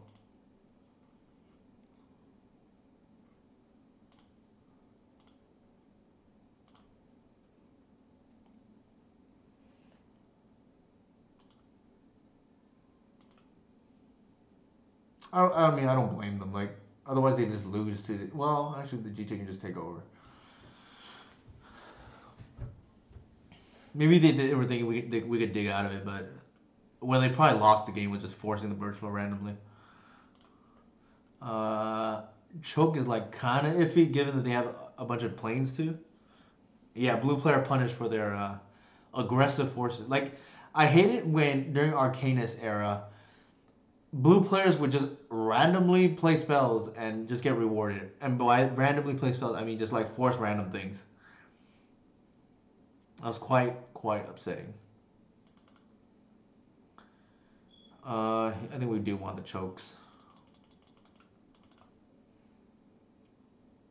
Cobalt Pit probably like for their whatever white haired bear of choice, like meddling mage or canoness or priest. I don't think that the graveyard. Well, they might have Snapcaster, but Bog is probably not great. Um, Crop's not great here. I think I probably want the Progenitus in case like. Oh, the way they showed the Stone Blade, right? Like GTA. So probably this is fine. We got Heritage is pretty bad against these kind of decks. I don't think. Yeah, I don't like. In general, like for me to bring in a sideboard card, you have to lose to it. So, AKA Plague Engineer or like Containment Priest, or you'd have to have like 6, 7 copies of the card. I'm not gonna deal with like a three of like a Snapcaster with Bajuka Bog, for instance. I think this is probably fine. Oh, actually, what am I doing? Oh, I should have brought in the oof. They likely have Stoneforge Mystic. That is a mistake by me. The cut would have been for measure Heritage Druid, but we'll see how it goes. Um, I know. Okay, so this is like a point of contention. I know in the Elves community. Some people like bringing in like decay, like 1 or 2 decays or trophies. I know like Decent is one of them, and I've seen others, and it's like reasonable, right? Like you have an out to certain things. I tend to be a little greedy. I just don't board any removal other than Cabal Pit. Like I don't like to advertise that, but it's typically what I do.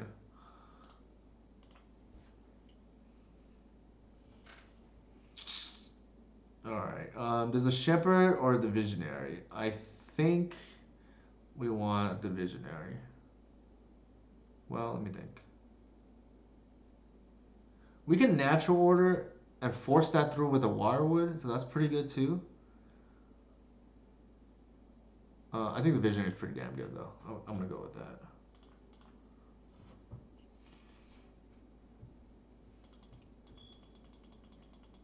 They want to force like the thing is like certain players just randomly force things just because you got the shepherd, and I don't want to reward them for that kind of gameplay.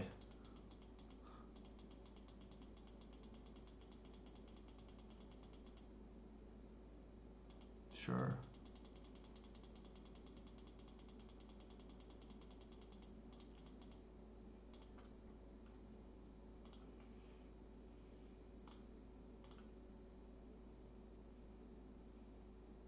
This may draw a force. Guess not.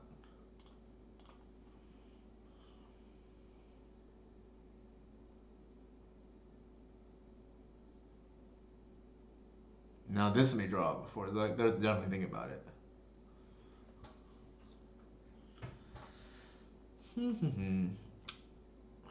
So there's a chicken and the egg, right? Like, do you force the visionary or do you force the wirewood? Forcing the wirewood takes me off mana, but forcing the visionary takes me off a card. Probably correct to still force the wirewood.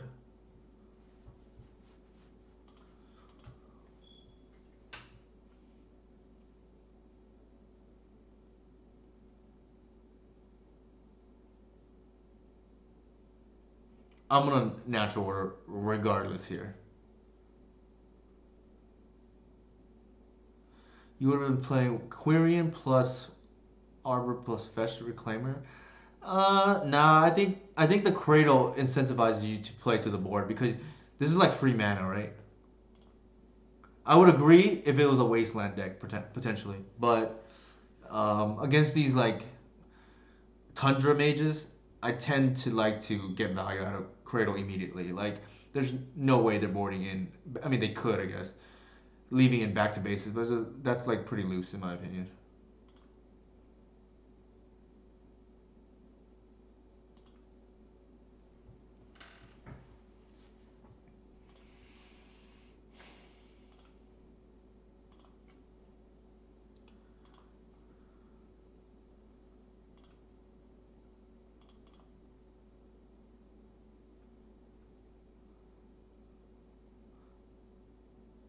What in the world is going on?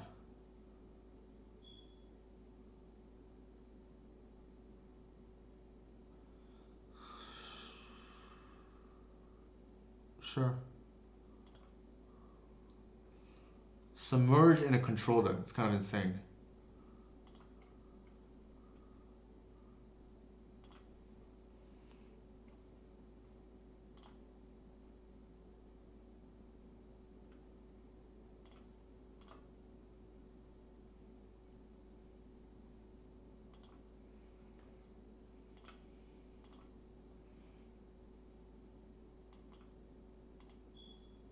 Yeah, I cannot believe what I'm seeing right now. Submerge in a Tundra deck.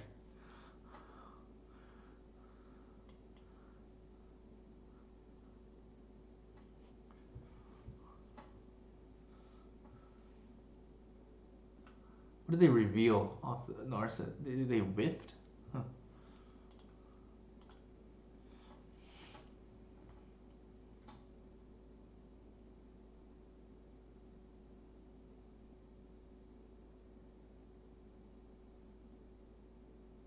So the reason why I pitched the what is it called?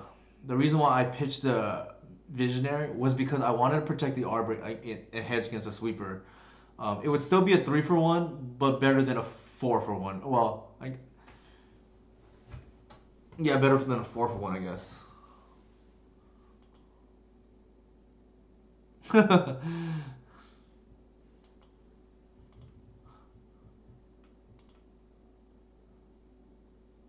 All right, let's see what's up. One of my favorite cards.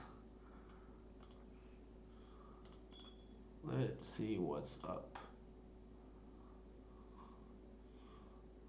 We have lethal, by the way.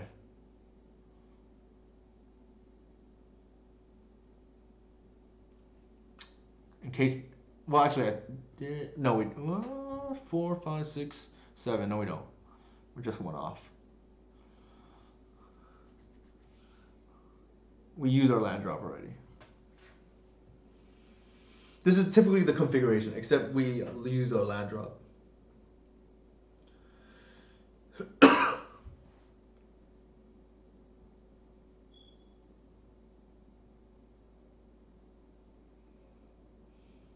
So we're gonna be working with full information here. Do they have a GT? What did they get off the Stoneforge?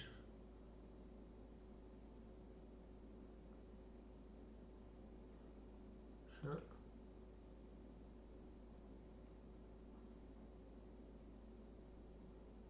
They got a GT. That makes sense.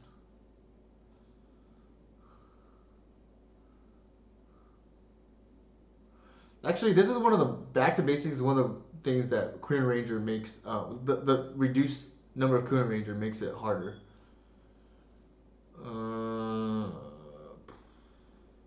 Do we care? Is the issue.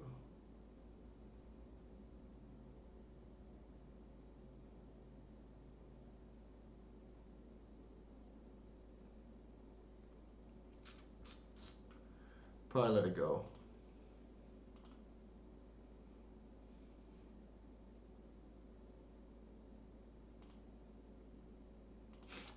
A turn late. The reason why I didn't another submerge, eh? Interesting. I don't think I care about submerge.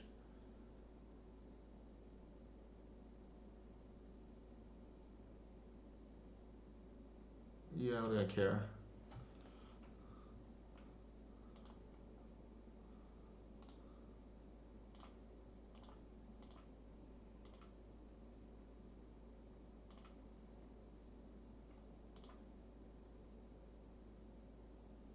They have to do something. There's no point for me to play this Reclaimer out. Using Reclaimer to invalidate Submerge is one of my favorite lines. Nice. Uh, do I? Yeah, I don't. I think they have to sweep here, right? Like, we don't care. So, do you know what store project is now allowed? Which store is it now allowed? I feel like there's a Romario joke coming. What is the punchline, Romario?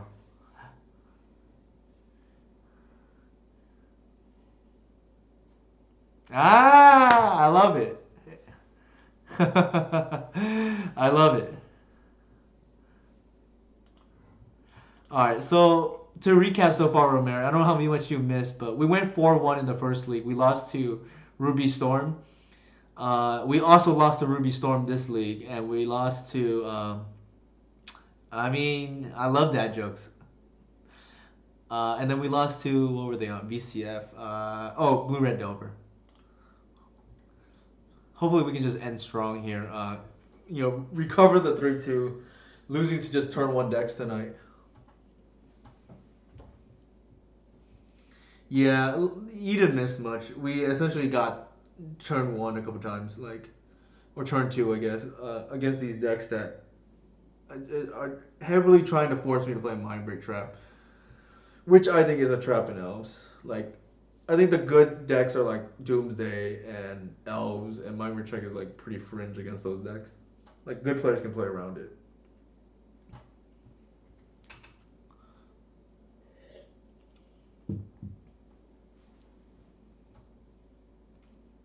It's been, yeah, it sucks that we ran into Ruby Storm twice tonight. Like, that it's like pretty much Belcher against us. Like, nothing we can really do.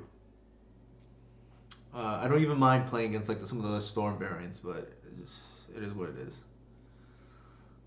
Thorn, I think is the problem with Thorn is it's probably just worse than Deafening Silence. I think I'd rather just play the Savannah and play Deafening Silence.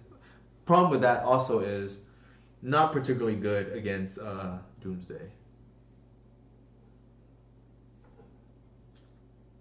Thorn is interesting though, because you make Doomsday cost 4, Dark Rituals only cost 2.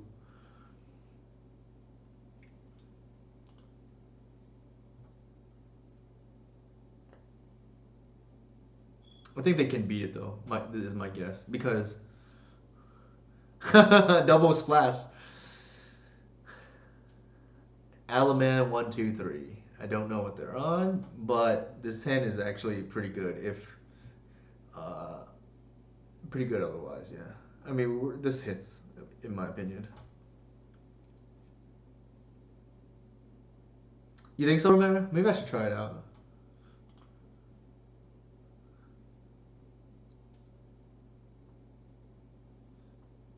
I used to play it a lot, like a year ago, rough around this. Actually, not even this time or a year ago, like a year and a half ago in 2019 when whatever was the best deck,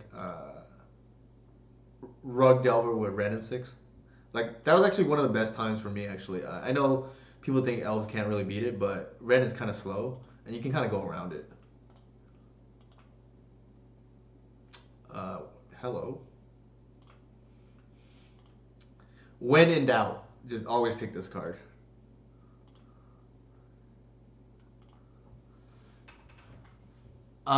Breach was pretty good for Elves too. Not gonna lie, like, ooh.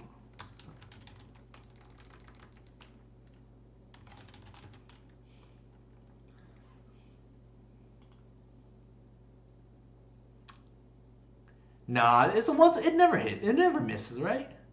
Believe in the heart of the cards. That's why we play Once Upon a Time. We can keep hands like that. Oh, it's D&T. It does happen. It just feels so awful when it does. Why be still? I know I'm just messing with chat. The crazy thing is, even when I've whiffed, I've come back to win like a good amount of those games. Obviously not 100%. It's like I don't know 50 or something. Maybe that might be too high. I don't know. It's hard to say. Sure. Or let's see if we can go bananas here. I think we might be able to. Feel bad for the D&T players. Like you just clicking spells, clicking spells.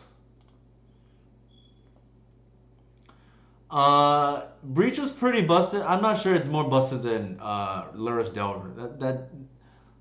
That is like on another level of bustedness. Let's see. How do I maximize this? I think we just do that.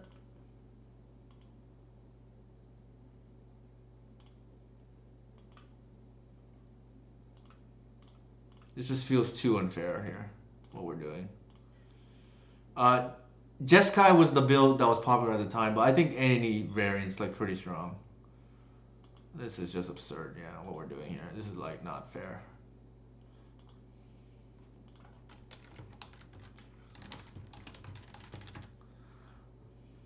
I'm apologizing to my chat, who's a good sport right now. They IM me. Always a bad feeling being matched into you, and I don't blame them. Like we just like vomited our hand on turn 2 through a Rishadan port. Keep that in mind. Oh my god, I'm gonna feel bad for doing this too.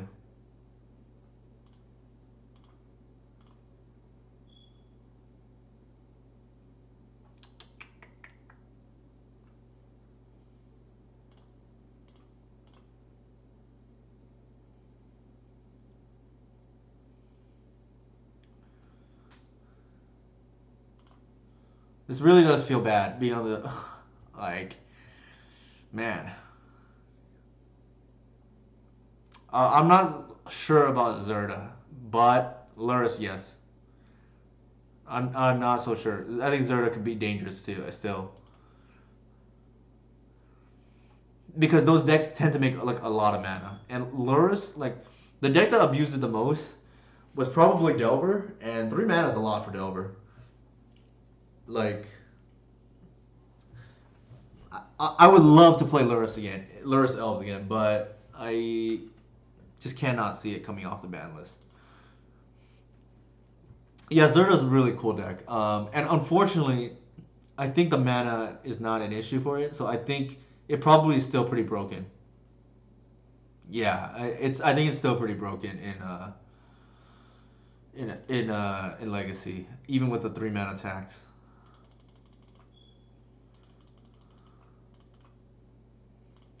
We want the Cabal Pit.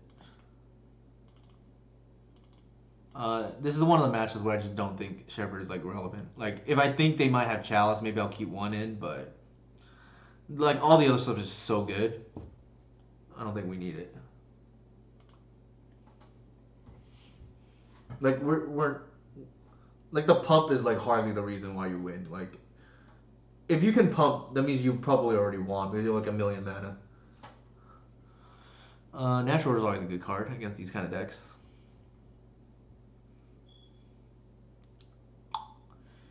So mold is 6, but the 6 has Natural Order, so gonna keep.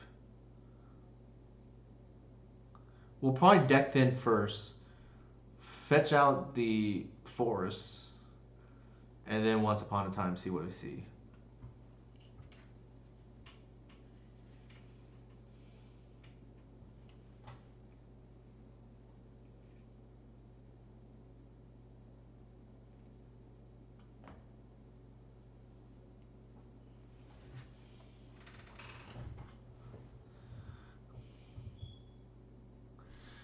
Uh, it depends on who's playing, right? Like I don't. I mean, it's the Belcher kind of fun if that's what you mean.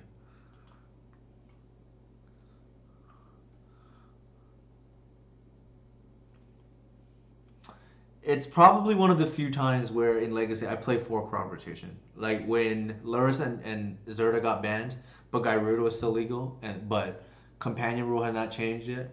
I play 4 crop rotation. Just think about how absurd that is in an Elves deck.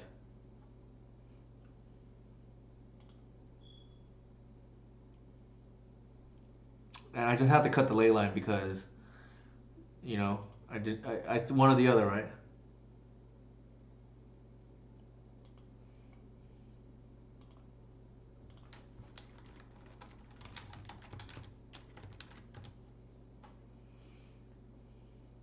Yeah, exactly. So you wait the trigger to be on the stack, you crop them, and then they just lose.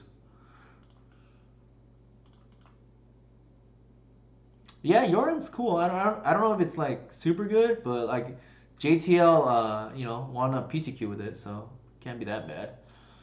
We're gonna get the Reclaimer just because we need to wash some of these lands. If they have the sword, so be it. Like, not really trying to play around swords here.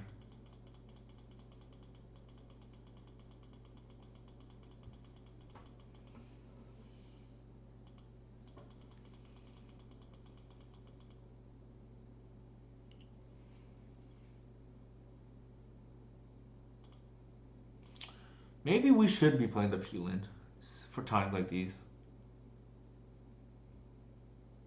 Path? Oh my god, that feels so bad. Man, that is brutal.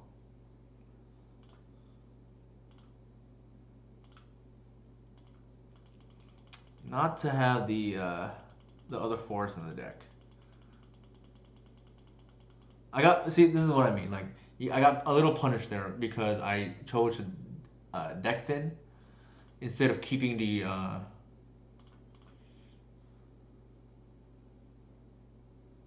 Yeah, it's definitely weird. But like people are calling for bans, and the majority of the population hasn't even seen um, the deck yet. This is a priest, man. Don't priest me.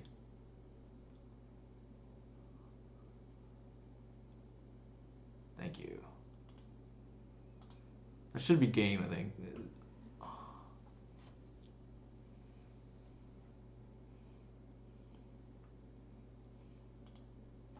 Yeah, so like it's weird, right? Like people are calling for bans, but then the public has majority of the public hasn't even played with the companions yet, so it's definitely very awkward for sure. YB Stone. Um, Sarah event. Oh, that's old tech for sure. Just gonna pass through.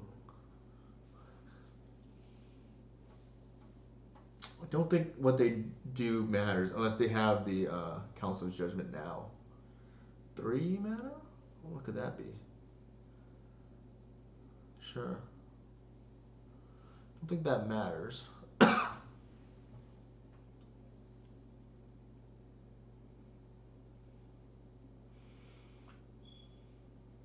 This is annoying though because I've seen some lists run Peacekeeper, and it means that, well, I guess they have to tap out.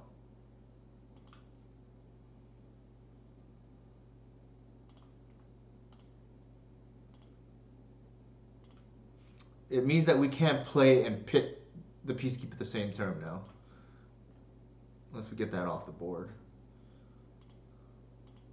This is just drawing, trying to draw out Wasteland.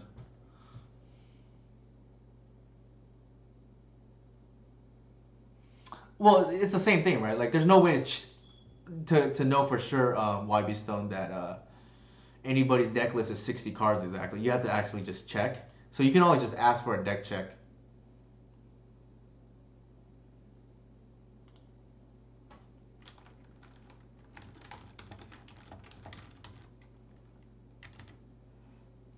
Opponent realized that they threw away their out with the Wasteland. Yeah, I told them I agree.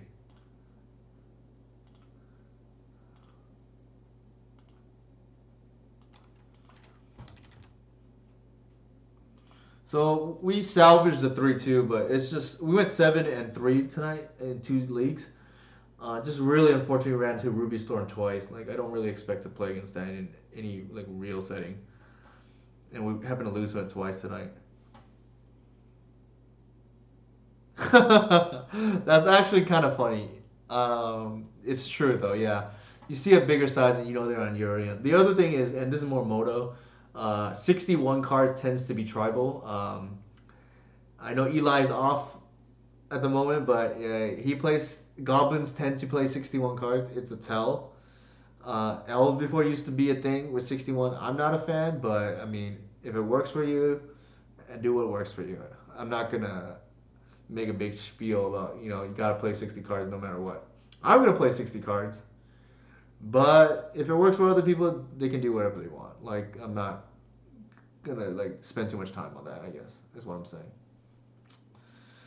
Some pretty lopsided matches, right? Like 2-0, 2-0, 2-0, 2 right?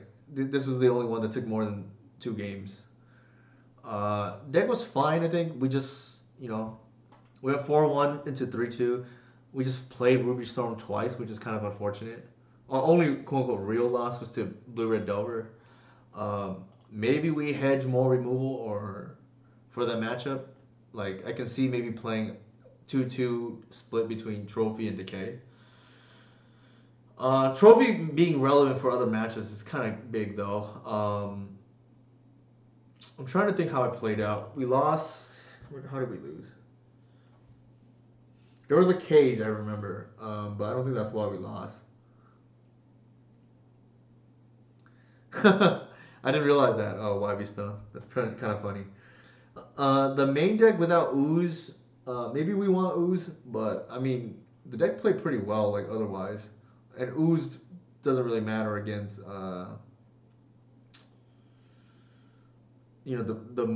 the Ruby Storm deck that we ran into, and it would have been a liability against some of the other ones. It would have been helpful against Blue Red, but I'm not sure that like matters. Like the way the game's played out, so to speak. Like we can't deal with a Sprite Dragon, and maybe that's the answer. We need to play maybe another removal spell or something. This choke didn't really come into play. We didn't draw it. But it's possible it should just be the 4th Assassin's Trophy or like under Decay. Another thing we can try is a split between Leyline and Force of Vigor. Like I can see maybe playing one Force of Vigor for the Stompy decks. Would have helped us potentially against Potentially it would have helped us against the Ruby Storm deck, but I think we wanted like to answer those kind of cards. The trophy just probably is better. You want tutorable, flexible cards. So Oof is like pretty flexible because it hoses a lot of those decks.